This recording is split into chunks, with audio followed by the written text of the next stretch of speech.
अपने अपने मत के मुताबिक, अपने अपने धर्म के मुताबिक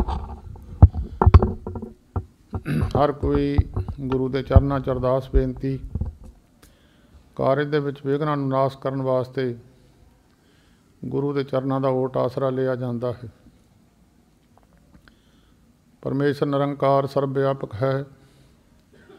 जिथे जिथे भी कोई अरदास बेनती गुरसिख करता है, गुरु उत्थे पहुँच के उस सिख के कारज नूं रास करता है। मन की विरती है, मन का विश्वास है। जिन्हां दे अंदर मन के अंदर विश्वास बन जाता है, उन्हां दे मन की आत्मा का विश्वास है कि गुरु मेरे गुरु हाजिर है, ना नज़र विच है। हाजिर नाजर हाजिर है पर ना नज़र विच है। ना नज़र विच भावें ये नहीं कि दिसदा नहीं है, वो सर्व व्यापक है। जिथे जिथे भी कोई गुरु के सिखां नूं या गुरु नाल प्यार करन वालियां रूहां नूं गुरु के चरणों का ओट आसरे की प्राप्ति, गुरु के ओट चरणों के आसरे वास्ते किसी गुरसिख ने अरदास की है, उस गुरसिख की अरदास गुरु तक पहुँची है। गुरु ग्रंथ साहिब जी दे विच अनेकां प्रमाण ने जिन्हां जिन्हां गुरसिखां दी जां जिन्हां जिन्हां आत्मा की अरदास गुरु के दर ते प्रवान हुई है, उन्हां दा जिक्र गुरु ग्रंथ साहिब जी दे विच दर्ज किया गया है। ठीक है, संसार के अंदर अनेकां लोक ने, मनमुख भी ने, गुरमुख भी ने। मनमुखां नूं भी मनुख शरीर मिलिया है ते गुरमुखां नूं भी शरीर प्राप्त होया है। दोनों विच एक फर्क हुंदा है। जिहड़े गुरु वाल नूं मुख करके गुरु के वचनां ते सारा जीवन अपने जीवन नूं यात्रा नूं करदिआं होइआं गुरु के वचनां अनुसार जीवन निभाउंदे ने, उन्हां गुरमुखां नूं संसार दे विच कारज भी संपूर्ण हुंदे ने और गुरु भी गुरु के नाल प्रेम करन दा समा भी प्राप्त हुंदा है। केवल ते केवल गुरु नूं कारज वास्ते नहीं, अगर बिना कारज तो भी गुरु अगे अरदास करिए, गुरु नूं चेते करिए, तां उस वेले उस मनुख नूं कोई संसार विच कष्ट नहीं आउंदा। काम परे हर सिमरिए, ऐसा सिमरो नित, अमरापुर वासा होए हर गया बहोरे बित। जिस परमेश्वर नूं काम पए ते सिमरना है, कबीर साहिब जी कहते हैं, उस परमेश्वर नूं सदा ही सिमरिए, उस नूं सदा ही याद करिए। जिहड़ा मनुख दा गया होया, गवाचा होया जां घाटा पिया होया है, वो धन तां पूरा हुंदा ही है, उस दा मनुख दा परमेश्वर निरंकार दे देश विच भी वासा हो जाता है। ऐसे परमेश्वर नूं सिमरन दे नाल संसार दे सारे सुख, जिन्हां सुखां नूं सारे संसार दे लोक प्राप्त करन वास्ते दौड़ लगी हुई है। भावें कोई भी जोन है, पशु है, पंछी है, हरेक दे मन की भावना सुख की इच्छा दी है। सुख की दौड़ विच, सुख की भाड़ विच मनुख दौड़ा होया है। केवल तो केवल शरीर के सुखां तक सीमित है मनुख की सोच। और शरीर दे विच एक होर आत्मा है, जिहड़ी आत्मा निकल जाण तो बाद भी मनुख शरीर किसी काम का नहीं रहिंदा। इस करके उस आत्मा के सुख की मनुख बहुती परवाह नहीं करता। गुरु तेग बहादुर साहब जी महाराज ने अपने पवित्र वचनों द्वारा गुरु ग्रंथ साहिब विच वचन किया है, दुख में सिमरन सब करे, सुख में करे न कोई। जदों मनुख नूं दुख पैंदा है, उदों मनुख सिमरदा है, तो उस वेले जदों सुख की घड़ी हुंदी है, उस वेले परमेश्वर नूं चेते नहीं करता। जे परमेश्वर नूं चेते करता रहे तो उसनूं दुख कदी पहुँचता ही नहीं है। सो सुख में बहुत संगी पए, दुख में संग न कोई। सुख दे विच बड़े संसार दे विच लोक मित्र बन जाते हैं, दुख विच सारे साथ छड़ जाते हैं। इस करके दुख भी जे कोई साथ दिंदा है तो परमेश्वर निरंकार ही साथ दिंदा है। जे उसनूं चेते करिए संसार के सुखां की प्राप्ति भी हो जाती है। ਤੇ ਜਿਹੜੇ ਹੋਰ ਸੰਸਾਰ ਵਿੱਚ ਵਿਘਨ ਪੈਂਦੇ ਹਨ। ਗੁਰੂ ਗ੍ਰੰਥ ਸਾਹਿਬ ਜੀ ਦਾ ਵਚਨ ਹੈ, ਕੋਟ ਵਿਘਨ ਤੇ ਸਲਾਗ ਤੇ ਜਾਂ ਕੋ ਵਿਸਰੇ ਨਾਮ। ਜਿਨ੍ਹਾਂ ਨੂੰ ਪਰਮੇਸ਼ਰ ਚੇਤੇ ਭੁੱਲ ਜਾਂਦਾ, ਉਹਨਾਂ ਦੀ ਸੰਸਾਰ ਵਿੱਚ ਕਾਰਜਾਂ ਵਿੱਚ ਵਿਘਨ ਹੀ ਵਿਘਨ ਲੱਗਦੇ ਹਨ। ਜਿਹੜੇ ਮਨੁੱਖ ਜਿਨ੍ਹਾਂ ਅੰਤਰ ਹਰ ਹਰ ਪ੍ਰੀਤ ਹੈ, ਤਿਨਾਂ ਫਿਰ ਵਿਘਨ ਨਾ ਹੋਈ ਰਾਮ ਰਾਜੇ। ਜਿਨ੍ਹਾਂ ਨੂੰ ਪਰਮੇਸ਼ਰ ਨਾਲ ਪ੍ਰੀਤੀ ਹੈ, ਉਹਨਾਂ ਦਾ ਸੰਸਾਰ ਵਿੱਚ ਕੋਈ ਕਾਰਜ ਵਿੱਚ ਵਿਘਨ ਨਹੀਂ ਲੱਗਦਾ। ਵਿਘਨਾਂ ਨੂੰ ਨਾਸ਼ ਕਰਨ ਵਾਸਤੇ ਸੰਸਾਰ ਵਿੱਚ ਮਨੁੱਖ ਜਦੋਂ ਵੀ ਕੋਈ ਕਾਰਜ ਕਰਦਾ ਹੈ, ਆਮ ਮਨੁੱਖ ਦੀ ਸੋਚ ਹੁੰਦੀ ਹੈ ਮੇਰਾ ਇਹ ਕਾਰਜ ਸੰਪੂਰਨ ਹੋ ਜਾਵੇ। ਉਹ ਸੰਪੂਰਨਤਾਈ ਦੀ ਅਰਦਾਸ ਹਰੇਕ ਗੁਰਸਿੱਖ ਆਪਣੇ ਆਪਣੇ ਮਨ ਦੇ ਵਿਚਾਰ ਦੇ ਨਾਲ, ਮਨ ਦੀ ਸੋਚ ਦੇ ਨਾਲ, ਜਿੱਥੇ ਜਿੱਥੇ ਵੀ ਕੋਈ ਉਹਦੀ ਆਤਮਾ ਮੰਨਦੀ ਹੈ, ਕੋਈ ਦੇਵੀ ਦੇਵਤਿਆਂ ਦਾ ਆਰਾਧਨ ਕਰਦਾ ਹੈ, ਕੋਈ ਕਿਸੇ ਧਰਮ ਨੂੰ ਮੰਨਦਾ ਹੈ, ਮੁਸਲਮਾਨ ਲੋਕ ਉਹ ਆਪਣੇ ਇਸ਼ਟ ਦੇ ਮੁਤਾਬਕ ਆਪਣੇ ਗੁਰੂ ਨੂੰ ਯਾਦ ਕਰਦੇ ਹਨ। ਗੁਰਸਿੱਖਾਂ ਦੇ ਮਨ ਦੀ ਵਿਸ਼ਵਾਸ ਹੈ ਜੋ ਗੁਰੂ ਗ੍ਰੰਥ ਸਾਹਿਬ ਜੀ ਮਹਾਰਾਜ ਹਾਜ਼ਰ ਨਾਜ਼ਰ ਦਸੋਂ ਪਾਤਸ਼ਾਹੀਆਂ ਦੇ ਸਰੂਪ। ਗਿਆਨ ਹੀ ਮਨੁੱਖ ਦੇ, ਜੋ ਗਿਆਨ ਨਹੀਂ ਹੈ ਤੇ ਗੁਰੂ ਨਹੀਂ ਹੈ, ਜੇ ਗਿਆਨ ਹੈ ਤੇ ਗੁਰੂ ਹੈ। ਜਿਹੜਾ ਗਿਆਨ ਸਤਿਪੁਰਸ਼ਾਂ ਦੇ ਅੰਦਰੋਂ, ਮਹਾਤਮਾ ਪੁਰਖਾਂ ਦੇ ਅੰਦਰੋਂ ਗਿਆਨ ਉੱਠਿਆ ਹੈ, ਉਹ ਗਿਆਨ ਗੁਰੂ ਗ੍ਰੰਥ ਸਾਹਿਬ ਵਿੱਚ ਲਿਖ ਦਿੱਤਾ। ਅਗਰ ਉਹੀ ਗਿਆਨ ਹੈ ਤੇ ਗੁਰੂ ਗ੍ਰੰਥ ਸਾਹਿਬ ਵੀ ਉਹੀ ਰੂਪ ਹੈ। ਜੇ ਉਹ ਗਿਆਨ ਵਿੱਚ ਫਰਕ ਹੈ, ਗਿਆਨ ਵਿੱਚ ਤਾਂ ਫਰਕ ਕੋਈ ਨਹੀਂ ਹੈ, ਚਾਹੇ ਮੁਸਲਮਾਨ ਹੈ, ਹਿੰਦੂ ਹੈ ਜਾਂ ਸਿੱਖ ਹੈ। ਗਿਆਨ ਤਾਂ ਗਿਆਨ ਹੀ ਹੈ, ਸਿੱਧਾ ਮਾਰਗ ਤਾਂ ਸਿੱਧਾ ਹੀ ਹੈ, ਉਹਦੇ ਵਿੱਚ ਕੋਈ ਫਰਕ ਨਹੀਂ ਹੁੰਦਾ। ਇਸ ਕਰਕੇ ਗੁਰੂ ਦੇ ਗ੍ਰੰਥ ਸਾਹਿਬ ਜੀ ਵਿੱਚ ਉਹਨਾਂ ਆਤਮਾ ਦੀ ਬਾਣੀ ਹੈ ਜਿਹੜੀਆਂ ਆਤਮਾ ਪਰਮੇਸ਼ਰ ਤੱਕ ਪਹੁੰਚੀਆਂ ਤੇ ਉਹਨਾਂ ਦੇ ਅੰਦਰੋਂ ਤੱਤ ਗਿਆਨ ਪੈਦਾ ਹੋਇਆ। ਇਹ ਤੱਤ ਗਿਆਨ ਉਹਨਾਂ ਪੁਰਖਾਂ ਦੇ ਅੰਦਰੋਂ ਪੈਦਾ ਹੋਇਆ ਜਿਨ੍ਹਾਂ ਪੁਰਖਾਂ ਦਾ ਮਨ ਵਿਸ਼ਵਾਸ ਇਕਾਗਰ ਚਿੱਤ ਹੋ ਕੇ ਗੁਰੂ ਦੇ ਚਰਨਾਂ ਵਿੱਚ ਵੱਜ ਗਿਆ, ਜਿਨ੍ਹਾਂ ਨੇ ਗੁਰੂ ਗ੍ਰੰਥ ਸਾਹਿਬ ਜੀ ਵਿੱਚ ਪਵਿੱਤਰ ਬਾਣੀ ਗੁਰੂ ਅਰਜਨ ਦੇਵ ਮਹਾਰਾਜ ਨੇ ਲਿਖੀ ਹੈ, ਜਾਂ ਕਿ ਹਿਰਦੇ ਵਿਸ਼ਵਾਸ ਪ੍ਰਭ ਆਇਆ। ਜਿਨ੍ਹਾਂ ਦੇ ਹਿਰਦੇ ਵਿੱਚ ਵਿਸ਼ਵਾਸ ਹੋ ਗਿਆ ਪਰਮੇਸ਼ਰ ਨਿਰੰਕਾਰ ਦਾ, ਤਤ ਗਿਆਨ ਤਿਸ ਮਨ ਪ੍ਰਗਟਾਇਆ। ਤਤ ਗਿਆਨ ਜਿਹੜਾ ਵਸਤੂ ਸੀ, ਪਰਮੇਸ਼ਰ ਦੇ ਮਿਲਣ ਦਾ ਰਸਤਾ ਸੀ, ਉਹ ਗਿਆਨ ਉਹਨਾਂ ਪੁਰਖਾਂ ਦੇ ਅੰਦਰੋਂ ਉੱਠਿਆ ਔਰ ਅੰਦਰੋਂ ਉੱਠਣ ਦੇ ਨਾਲ ਹੀ ਉਹ ਸੰਸਾਰ ਦੇ ਲੋਕਾਂ ਨੂੰ ਉਹਨਾਂ ਨੇ ਗੁਰੂ ਗ੍ਰੰਥ ਸਾਹਿਬ ਵਿੱਚ ਦਰਜ ਕਰ ਦਿੱਤਾ ਜਾਂ ਚੰਗੇ ਚੰਗੇ ਗ੍ਰੰਥਾਂ ਵਿੱਚ ਦਰਜ ਕਰ ਦਿੱਤਾ। ਧਰਤੀ ਸੁੱਕੀ ਹੋਵੇ, ਬੀਜ ਪਏ ਰਹਿੰਦੇ ਹਨ, ਉਹ ਬੀਜ ਜੰਮਦੇ ਨਹੀਂ ਹਨ। ਜਦੋਂ ਧਰਤੀ ਨੂੰ ਪਾਣੀ ਮਿਲ ਜਾਵੇ, ਉਹ ਪਾਣੀ ਮਿਲਣ ਨਾਲ ਅੰਦਰ ਪਏ ਹੋਏ ਬੀਜ ਜੰਮ ਜਾਂਦੇ ਆ। ਅਗਰ ਸਲਾਬਾ ਅੰਦਰ ਪਈ ਹੋਈ ਕਣਕ ਨੂੰ ਮਿਲ ਜਾਵੇ ਤੇ ਭਾਵੇਂ ਮਿੱਟੀ ਨਾ ਵੀ ਹੋਵੇ, ਜੰਮ ਜਾਂਦਾ।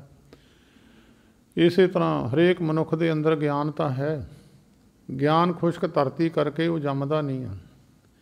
ਜਿਨ੍ਹਾਂ ਦੇ ਅੰਦਰ ਬਰਾਗ ਬਿਰਤੀ ਧਾਰਨ ਪਰਮੇਸ਼ਰ ਨੂੰ ਮਿਲਣ ਵਾਸਤੇ ਅੰਦਰ ਬਰਾਗਮਈ ਦਸ਼ਾ ਹੋ ਜਾਂਦੀ ਹੈ, ਪਰਮੇਸ਼ਰ ਦੇ ਮਿਲਣ ਵਾਸਤੇ ਉਹ ਤੜਫਦੇ ਹਨ, ਉਹਨਾਂ ਦੇ ਅੰਦਰੋਂ ਇਹ ਤੱਤ ਗਿਆਨ ਪੈਦਾ ਹੋ ਜਾਂਦਾ। ਉਹਦੇ ਨਾਲ ਆਤਮਾ ਬਰਾਗਮਈ ਹੋ ਜਾਂਦੀ ਹੈ। ਤਾਂ ਸਤਿਗੁਰੂ ਜੀ ਦੀ ਪਵਿੱਤਰ ਬਾਣੀ ਦੇ ਵਿੱਚ ਵਚਨ ਲਿਖੇ ਹਨ, ਪੂਰਵ ਕਰਮ ਅੰਕੁਰ ਜਾਂ ਪ੍ਰਗਟੇ ਭੇਟਿਓ ਪੁਰਖ ਰਸਕ ਬੈਰਾਗੀ।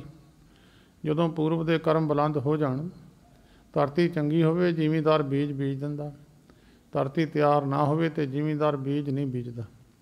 ਇਸੇ ਤਰ੍ਹਾਂ ਜਦੋਂ ਮਨੁੱਖ ਦੇ ਭਾਗ ਜਿਹੜੇ ਨੇ ਕਰਮ ਨੇ ਪੂਰਨ ਪਰਿਪੂਰਨ ਹੋ ਜਾਣ, ਤਾਂ ਕਿਸੇ ਐਸੇ ਬਰਾਗੀ ਪੁਰਖ ਦੀ ਸੰਗਤ ਹੁੰਦੀ ਹੈ। ਉਹ ਬਰਾਗੀ ਪੁਰਖ ਦੀ ਸੰਗਤ ਦੇ ਨਾਲ ਉਸ ਆਤਮਾ 'ਤੇ ਵੀ ਬਰਾਗਮਈ ਬਚਨ ਜਦੋਂ ਡਿੱਗਦੇ ਹਨ, ਉਹ ਧਰਤੀ ਬੀਜ ਦੇ ਜੰਮਣ ਲਾਇਕ ਹੋ ਜਾਂਦੀ ਹੈ। ਉਹ ਫਿਰ ਧਰਤੀ ਦੇ ਵਿੱਚ ਬੀਜ ਜੰਮ ਜਾਂਦੇ ਆ। ਉਹ ਬੀਜ ਫਿਰ ਜੰਮ ਕੇ ਅੱਗੇ ਤੋਂ ਅੱਗੇ ਤਰੱਕੀ ਕਰਦੇ ਆ। ਉਹ ਫਿਰ ਤਰੱਕੀ ਜਿਹੜੇ ਮਹਾਤਮਾ ਲੋਕ ਕਰਦੇ, ਉਹ ਸੰਸਾਰ ਦੇ ਭਲੇ ਵਾਸਤੇ ਆਪਣਾ ਜੀਵਨ ਗੁਜ਼ਾਰਦੇ ਆ। ਜਿਸ ਤਰ੍ਹਾਂ ਨਦੀ ਹੈ, ਨਦੀ ਆਪ ਤਾਂ ਪਾਣੀ ਨਾਲ ਤ੍ਰਿਪਤ ਹੀ ਹੈ, ਨਦੀ ਨੂੰ ਪਾਣੀ ਦੀ ਜ਼ਰੂਰਤ ਨਹੀਂ ਹੈ। ਨਦੀ ਆਪ ਤਾਂ ਤ੍ਰਿਪਤ ਹੈ, ਉਹਦੇ ਆਲੇ ਦੁਆਲੇ ਵੀ ਕੁਛ ਧਰਤੀ ਤੱਕ ਉਸ ਪਾਣੀ ਦਾ ਅਸਰ ਰਹਿੰਦਾ ਹੈ। ਉਹ ਨਦੀ ਦਾ ਪਾਣੀ ਦੁਨੀਆ ਦੇ ਲੋਕ, ਜੀਵ ਜੰਤੂ, ਪਸ਼ੂ ਪੰਛੀ ਵਰਤਦੇ ਹਨ ਅਤੇ ਤ੍ਰਿਪਤ ਹੁੰਦੇ ਹਨ। ਜਿਹੜਾ ਵੀ ਪਾਣੀ ਨਾਲ ਜੁੜਦਾ ਸ਼ਾਂਤ ਹੋ ਜਾਂਦਾ, ਉਹਦੀ ਜੀਵ ਆਤਮਾ ਨੂੰ ਸੁੱਖ ਪ੍ਰਾਪਤ ਹੋ ਜਾਂਦਾ। ਇਸੇ ਤਰ੍ਹਾਂ ਜਿਹੜਾ ਮੀਂਹ ਹੈ, ਮੀਂਹ ਦੇ ਵਿੱਚ ਵੀ ਵਰਖਾ ਹੈ। ਮੀਂਹ ਵੀ ਜਿੱਥੋਂ ਜਿੱਥੋਂ ਲੰਘਦਾ ਹੈ, ਉਹ ਧਰਤੀ ਹਰੀ ਭਰੀ ਹੋ ਜਾਂਦੀ ਹੈ। ਜਿਹੜੇ ਸੰਤ ਮਹਾਤਮਾ ਹੁੰਦੇ ਆ, ਉਹਨਾਂ ਦਾ ਸੁਭਾਅ ਵੀ ਨਦੀ ਵਾਂਗਰ ਹੀ ਆਪਣੇ ਵਾਸਤੇ ਕਮਾਈ ਨਹੀਂ, ਕੇਵਲ ਸੰਸਾਰ ਦੇ ਲੋਕਾਂ ਵਾਸਤੇ ਕਮਾਈ ਕਰਦੇ ਆ। ਜਿਹੜੇ ਜਿਹੜੇ ਪੁਰਖ ਨਦੀ ਦੇ ਨੇੜੇ ਰਹਿੰਦੇ ਉਹ ਹਰੇ ਭਰੇ ਰਹਿੰਦੇ ਆ। ਜਿਹੜੇ ਜਿਹੜੇ ਜਿੱਥੇ ਵਰਖਾ ਨਹੀਂ ਪੈਂਦੀ ਉਹ ਧਰਤੀ ਉਜਾੜ ਰਹਿੰਦੀ ਆ। ਜਿਹੜੀ ਧਰਤੀ 'ਤੇ ਵਰਖਾ ਪੈਂਦੀ ਆ ਉਹ ਧਰਤੀ ਵੀ ਹਰੀ ਭਰੀ ਰਹਿੰਦੀ ਆ। ਜਿੱਥੇ ਜਿੱਥੇ ਮਹਾਤਮਾ ਲੋਕ ਲੰਘਦੇ ਆ, ਜਿਨ੍ਹਾਂ ਪੁਰਖਾਂ ਨੂੰ ਮਹਾਤਮਾ ਦਾ ਸੰਗ ਹੋ ਜਾਂਦਾ, ਉਹ ਵੀ ਤਨ ਮਨ ਮੌਲ ਜਾਂਦੇ ਆ। ਤਨ ਮਨ ਮੌਲਿਆ ਰਾਮ ਸਿਉ, ਸੰਗ ਸਾਧ ਸਹੇਲੜੀਆ, ਸਾਧ ਜਨਾਂ ਤੇ ਬਾਹਰੀ ਸਰੈਣ ਅਕੇਲੜੀਆ। ਜੇ ਕੋਈ ਕਹੇ ਮੀਂਹ ਤੋਂ ਬਿਨਾਂ ਹੀ ਖੇਤੀ ਹੋ ਜਾਵੇ, ਜੇ ਕੋਈ ਮਨੁੱਖ ਕਹੇ ਗਿੱਲੀ ਧਰਤੀ ਤੋਂ ਬਿਨਾਂ ਬੀਜ ਜੰਮ ਜਾਵੇ, ਇਹ ਨਾ ਮੰਨਣ ਯੋਗ ਗੱਲ ਹੈ। ਗੋਬਿੰਦ ਭਜਨ ਬਿਨ ਬਿਰਥੇ ਸਭ ਕਾਮ, ਜਿਉਂ ਕਿਰਪਨ ਕੇ ਨਰਾਰਥ ਦਾਮ। ਪਰਮੇਸ਼ਰ ਦੇ ਜਿੱਦਾਂ ਸੋਮ ਦੀ ਮਾਇਆ ਐਵੇਂ ਹੀ ਚਲੀ ਜਾਂਦੀ ਆ। ਪਰਮੇਸ਼ਰ ਦੇ ਭਜਨ ਤੋਂ ਬਿਨਾਂ ਵੀ ਸੰਸਾਰ ਦੇ ਵਿੱਚ ਐਵੇਂ ਹੀ ਸੰਸਾਰ ਦੇ ਕੀਤੇ ਹੋਏ ਕਾਰਜ ਮਨੁੱਖ ਦੇ ਬਿਰਥੇ ਚਲੇ ਜਾਂਦੇ ਹਨ। ਇਸ ਕਰਕੇ ਜਦੋਂ ਸਤਿਗੁਰੂ ਜੀ ਬਾਣੀ ਬਚਨ ਬੜੇ ਗੁਰੂ ਅਰਜਨ ਦੇਵ ਮਹਾਰਾਜ ਨੇ ਪਵਿੱਤਰ ਵਚਨ ਜੀਵ ਦੇ ਗਿਆਨ ਵਾਸਤੇ ਲਿਖੇ ਆ। ਬਿਨ ਸਿਮਰਨ ਦਿਨ ਨਰਾਇਣ ਬਿਰਥਾ ਬਿਹਾਏ, ਮੇਘ ਬਿਨਾਂ ਜਿਉਂ ਖੇਤੀ ਜਾਏ। ਬਿਨਾਂ ਸਿਮਰਨ ਤੋਂ ਦਿਨ ਰਾਤ ਜਦੋਂ ਮਨੁੱਖ ਦੇ ਬਿਰਥੇ ਚਲੇ ਜਾਂਦੇ ਆ, ਜਿੱਦਾਂ ਮੀਂਹ ਤੋਂ ਬਿਨਾਂ ਖੇਤੀ ਬਿਰਥੀ ਚਲੀ ਜਾਂਦੀ, ਇਸ ਤਰ੍ਹਾਂ ਮਨੁੱਖ ਦਾ ਉਹ ਜਨਮ ਵੀ ਬਿਰਥਾ ਚਲਿਆ ਜਾਂਦਾ। ਇਸ ਕਰਕੇ ਜਿਨ੍ਹਾਂ ਪੁਰਖਾਂ ਨੂੰ ਸਾਧੂ ਮਹਾਤਮਾ ਦੀ ਜਿੱਦਾਂ ਨਦੀ ਦੇ ਨੇੜੇ ਰਹਿਣ ਵਾਲੀ ਧਰਤੀ ਹਰਿਆਲੀ ਰਹਿੰਦੀ ਹੈ, ਇਸੇ ਤਰ੍ਹਾਂ ਸਾਧੂ ਮਹਾਤਮਾ ਦੇ ਨੇੜੇ ਰਹਿਣ ਵਾਲੇ ਪੁਰਖਾਂ ਦਾ ਵੀ ਜੀਵਨ ਦੂਸਰੇ ਪੁਰਖਾਂ ਨਾਲੋਂ ਜੀਵਨ ਵੱਖਰਾ ਹੁੰਦਾ। ਉਹ ਜੀਵਨ ਤਾਂ ਹੀ ਵੱਖਰਾ ਹੈ ਕਿ ਉਹਦੇ ਅੰਦਰ ਇੱਕ ਗਿਆਨ ਦੀ ਅੰਸ਼ ਹੁੰਦੀ ਆ। ਚੰਗਾ ਮਾੜਾ, ਕੀ ਕਰਨਾ ਚਾਹੀਦਾ, ਕੀ ਨਹੀਂ ਕਰਨਾ ਚਾਹੀਦਾ, ਮੈਂ ਕੀ ਕਰਨਾ ਸੀ ਔਰ ਕੀ ਕਰ ਰਿਹਾ ਹਾਂ। ਜਦੋਂ ਇਸ ਗੱਲ ਦਾ ਗਿਆਨ ਹੋ ਜਾਵੇ, ਸੋਝੀ ਹੋ ਜਾਵੇ, ਮਨੁੱਖ ਜਨਮ ਕਿਉਂ ਮਿਲਿਆ ਹੈ, ਦੂਸਰੇ ਪਸ਼ੂਆਂ ਨੂੰ ਜਨਮ ਦੂਜਾ ਕਿਉਂ ਮਿਲਿਆ ਹੈ, ਉਹਨਾਂ ਵਿੱਚ ਕੀ ਕਮੀ ਸੀ, ਉਹ ਦੂਜੀਆਂ ਜੂਨਾਂ ਵਿੱਚ ਭਟਕਦੇ ਹਨ। ਨਾ ਮਰਜ਼ੀ ਅਨੁਸਾਰ ਪਾਣੀ ਮਿਲਦਾ ਹੈ, ਨਾ ਮਰਜ਼ੀ ਅਨੁਸਾਰ ਭੋਜਨ ਮਿਲਦਾ ਹੈ, ਨਾ ਮਰਜ਼ੀ ਅਨੁਸਾਰ ਜਿਹੜੇ ਮਨੁੱਖ ਸੁੱਖ ਭੋਗਦਾ ਹੈ, ਨਾ ਮਰਜ਼ੀ ਅਨੁਸਾਰ ਉਹ ਮਿਲਦੇ ਆ। ਉਹਨਾਂ ਵਿੱਚ ਕੀ ਕਮੀ ਸੀ, ਉਹਨਾਂ ਨੂੰ ਕਿਉਂ ਜਨਮ ਮਿਲਿਆ ਹੈ, ਸਾਡੇ ਵਿੱਚ ਕਿਹੜੀ ਗੱਲ ਦਾ ਵਾਧਾ ਸੀ ਜਿਹੜਾ ਸਾਨੂੰ ਮਨੁੱਖ ਜਨਮ ਮਿਲਿਆ। ਇਹ ਗਿਆਨ ਸਾਰਿਆਂ ਗ੍ਰੰਥਾਂ ਵਿੱਚ, ਗੁਰੂ ਗ੍ਰੰਥ ਸਾਹਿਬ ਵਿੱਚ ਵੀ, ਹੋਰ ਵੀ ਧਾਰਮਿਕ ਗ੍ਰੰਥ ਬੜੇ ਮਹਾਤਮਾ ਲੋਕਾਂ ਨੇ ਲਿਖੇ, ਉਹਨਾਂ ਵਿੱਚ ਇਹੀ ਗਿਆਨ ਲਿਖਿਆ ਹੈ ਕਿ ਮਨੁੱਖ ਨੇ ਗਿਆਨ ਦੀ ਪ੍ਰਾਪਤੀ ਇਹੀ ਗਿਆਨ ਹੈ ਕਿ ਮੈਨੂੰ ਜਨਮ ਕਿਉਂ ਮਿਲਿਆ ਸੀ ਔਰ ਇਹ ਬਿਰਥਾ ਕਿੱਦਾਂ ਜਾਵੇਗਾ ਔਰ ਸਕਾਰਤਾ ਕਿੱਦਾਂ ਹੋਵੇਗਾ। ਤਾਂ ਗੁਰੂ ਗ੍ਰੰਥ ਸਾਹਿਬ ਵਿੱਚ ਬੜਾ ਗਿਆਨ ਹੈ। ਇੱਕ ਭਗਤ ਨਹੀਂ, ਪਤਾ ਨਹੀਂ ਕਿੰਨੇ ਕੁ ਭਗਤ ਜਿਨ੍ਹਾਂ ਦੀ ਬਾਣੀ ਗੁਰੂ ਗ੍ਰੰਥ ਸਾਹਿਬ ਵਿੱਚ ਹੈ, ਜਿਹੜੇ ਪਰਮੇਸ਼ਰ ਨੂੰ ਮਿਲੇ ਸਨ, ਜਿਨ੍ਹਾਂ ਦੇ ਅੰਦਰੋਂ ਗਿਆਨ ਪੈਦਾ ਹੋਇਆ, ਉਹਨਾਂ ਨੇ ਗੁਰੂ ਗ੍ਰੰਥ ਸਾਹਿਬ ਵਿੱਚ ਇਹ ਬਚਨ ਲਿਖ ਦਿੱਤੇ। ਸਾਧ ਜਨਾਂ ਤੇ ਬਾਰੀ ਸਰੈਣ ਅਕੇਲੜੀਆ। ਬਹੁਤ ਅੱਜ ਸਿੱਖ ਧਰਮ ਦੇ ਅੰਦਰ ਪ੍ਰਚਾਰ ਹੈ, ਦੂਸਰਿਆਂ ਧਰਮਾਂ ਵਿੱਚ ਤਾਂ ਨਹੀਂ ਹੈ। ਸਿੱਖ ਪੰਥ ਦੇ ਅੰਦਰ ਇਹ ਬਹੁਤ ਪ੍ਰਚਾਰ ਹੈ।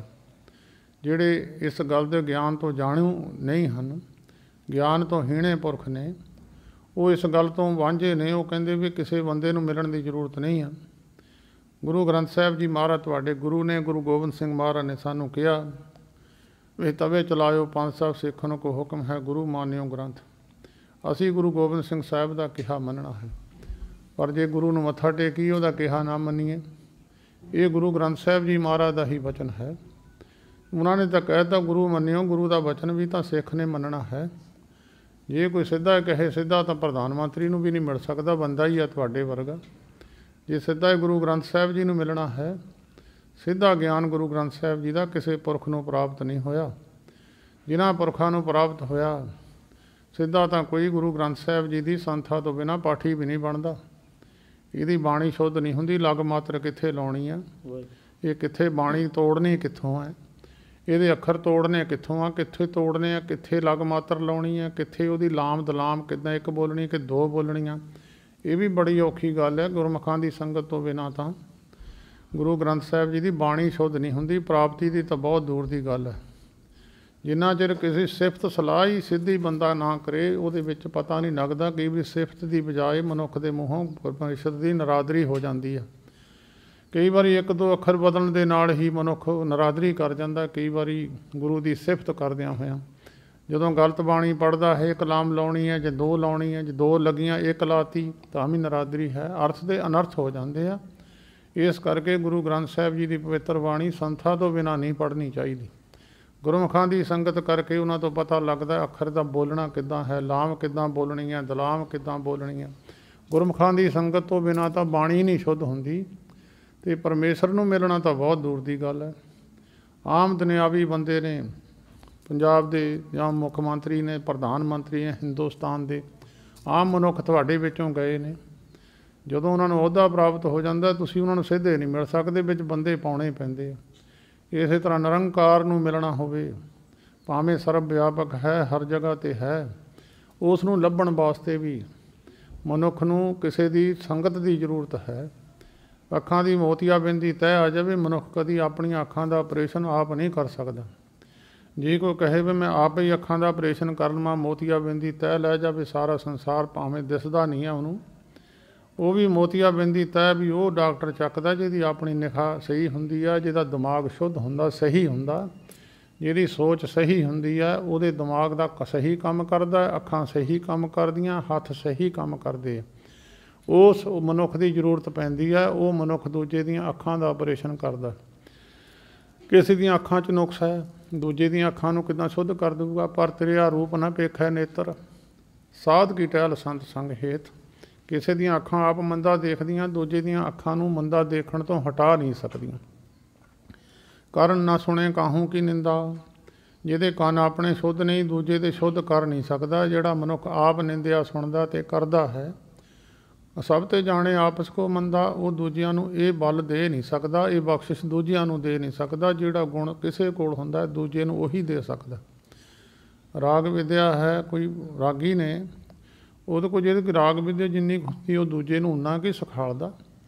ਜੇ ਕੋਈ ਮਨੁੱਖ ਲੱਕੜੀ ਦਾ ਕਾਰੀਗਰ ਹੈ ਜਾਂ ਕੋਈ ਕਿਸੇ ਹੋਰ ਕਾਰ ਵਿਹਾਰ ਦਾ ਕਾਰੀਗਰ ਹੈ, ਉਹ ਉਨੇ ਕੁ ਤੱਕ ਸੀਮਤ ਰਹਿੰਦਾ, ਉਨਾ ਕੁ ਦੇ ਸਕਦਾ ਦੂਜੇ ਨੂੰ ਜਿੰਨਾ ਕੁ ਉਹਦੇ ਕੋਲ ਗੁਣ ਹੁੰਦਾ। ਇਸੇ ਤਰ੍ਹਾਂ ਮਨੁੱਖ ਦੇ ਜਦੋਂ ਆਪਣੇ ਇੰਦਰੇ ਸਵੱਛ ਹੋ ਜਾਂਦੇ, ਜਿਹਦੀ ਜੀਭ ਕਦੀ ਝੂਠ ਨਹੀਂ ਬੋਲਦੀ, ਉਹ ਦੂਜਿਆਂ ਨੂੰ ਝੂਠ ਬੋਲਣ ਤੋਂ ਹਟਾ ਦਿੰਦਾ। ਜਿਹਦੀਆਂ ਅੱਖਾਂ ਮਾੜਾ ਨਹੀਂ ਦੇਖਦੀਆਂ, ਉਹ ਦੂਜਿਆਂ ਨੂੰ ਇਹ ਸਮਰੱਥਾ ਦੇ ਦਿੰਦਾ। ਜੇ ਕੋਈ ਕਹੇ ਵੀ ਇੱਕ ਡਾਕਟਰ ਦੀਆਂ ਆਪਣੀਆਂ ਅੱਖਾਂ ਖਰਾਬ ਹੈ, ਦੂਜੇ ਦੀਆਂ ਸ਼ੁੱਧ ਕਰ ਦੇਵੇ, ਕਿੱਦਾਂ ਆਪਰੇਸ਼ਨ ਕਰ ਦੂਗਾ, ਉਹਦੀਆਂ ਆਪਣੀਆਂ ਅੱਖਾਂ 'ਚ ਨੁਕਸ ਹੈ। ਐਸੇ ਪੁਰਖ ਦੀ ਜ਼ਰੂਰਤ ਰਹਿੰਦੀ ਹੈ ਜਿਹਦੇ ਆਪਣੇ ਇੰਦਰੇ ਸਵੱਛ ਹੋਣ। ਉਹਦੀ ਸੰਗਤ ਕਰਨ ਦੇ ਨਾਲ ਮਨੁੱਖ ਦੇ ਦੂਜੇ ਦੇ ਜਿਹਦੀ ਸੰਗਤ ਕਰਦਾ, ਉਹਨੂੰ ਵੀ ਉਹ ਵਸਤੂ ਪ੍ਰਾਪਤ ਹੋ ਜਾਂਦੀ ਹੈ, ਉਹ ਚੀਜ਼ ਪ੍ਰਾਪਤ ਹੋ ਜਾਂਦੀ ਹੈ। ਉਹਦੀ ਸੰਗਤ ਕਰਨ ਨਾਲ ਉਹ ਚੀਜ਼ ਪ੍ਰਾਪਤ ਹੁੰਦੀ ਹੈ।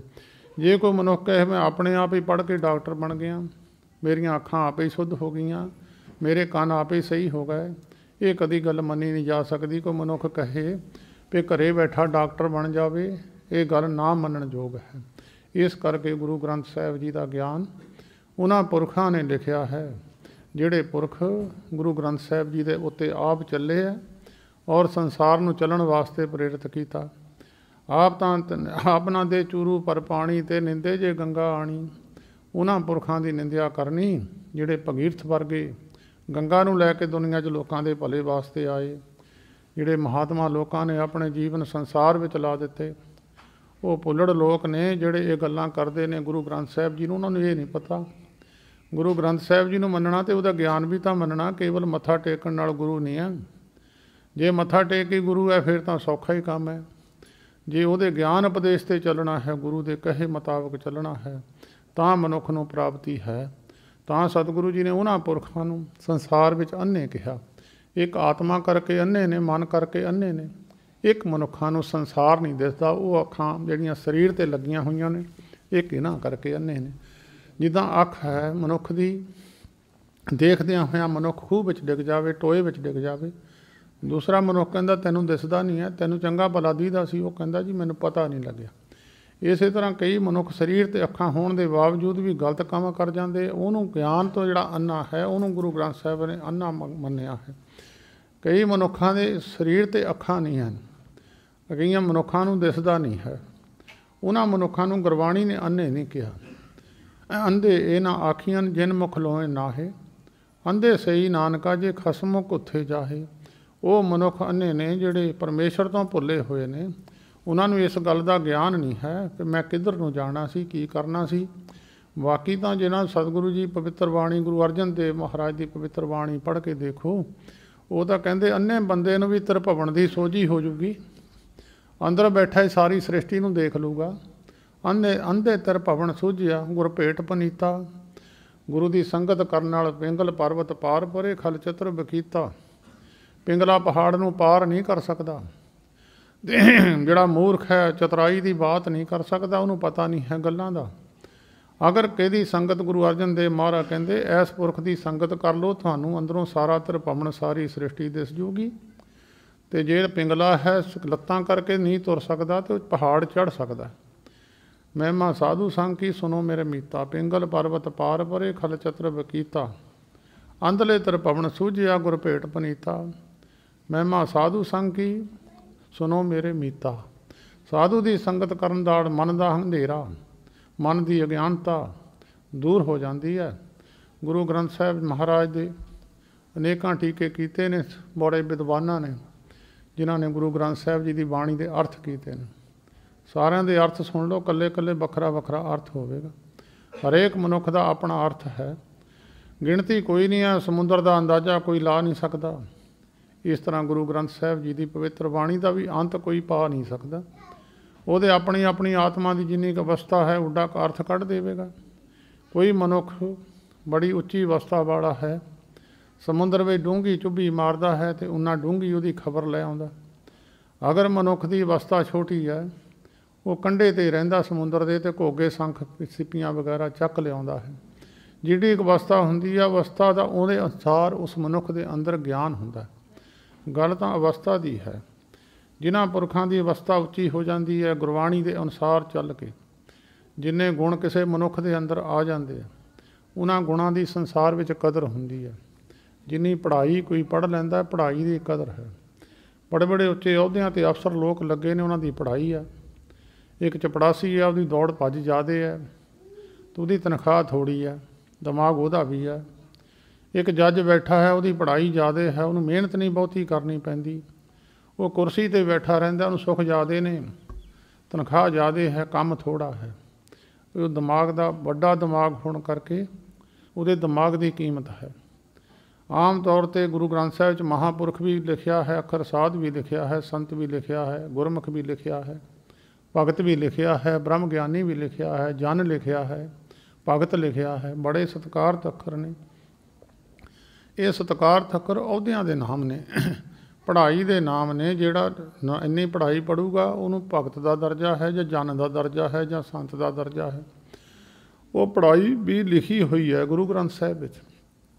कई तो वैसे ही मनुख किसी नूं उहदे गुणां नूं देख के कि गुण भगतां वाले किसी विच होण उहनूं भगत सद्दण लग जांदे। पर वो अवस्था प्राप्त करनी उत्थे तक जो गुरु ने कहा है उहदे अनुसार अवस्था मिलनी। दिमाग दे पैसे ने, दिमाग की अवस्था है। जिस मनुख की सोच वड्डी हो गई उसनूं कहंदे महापुरख, वड्डा पुरख है। बाकियां विचों उहदी सोच वड्डी है।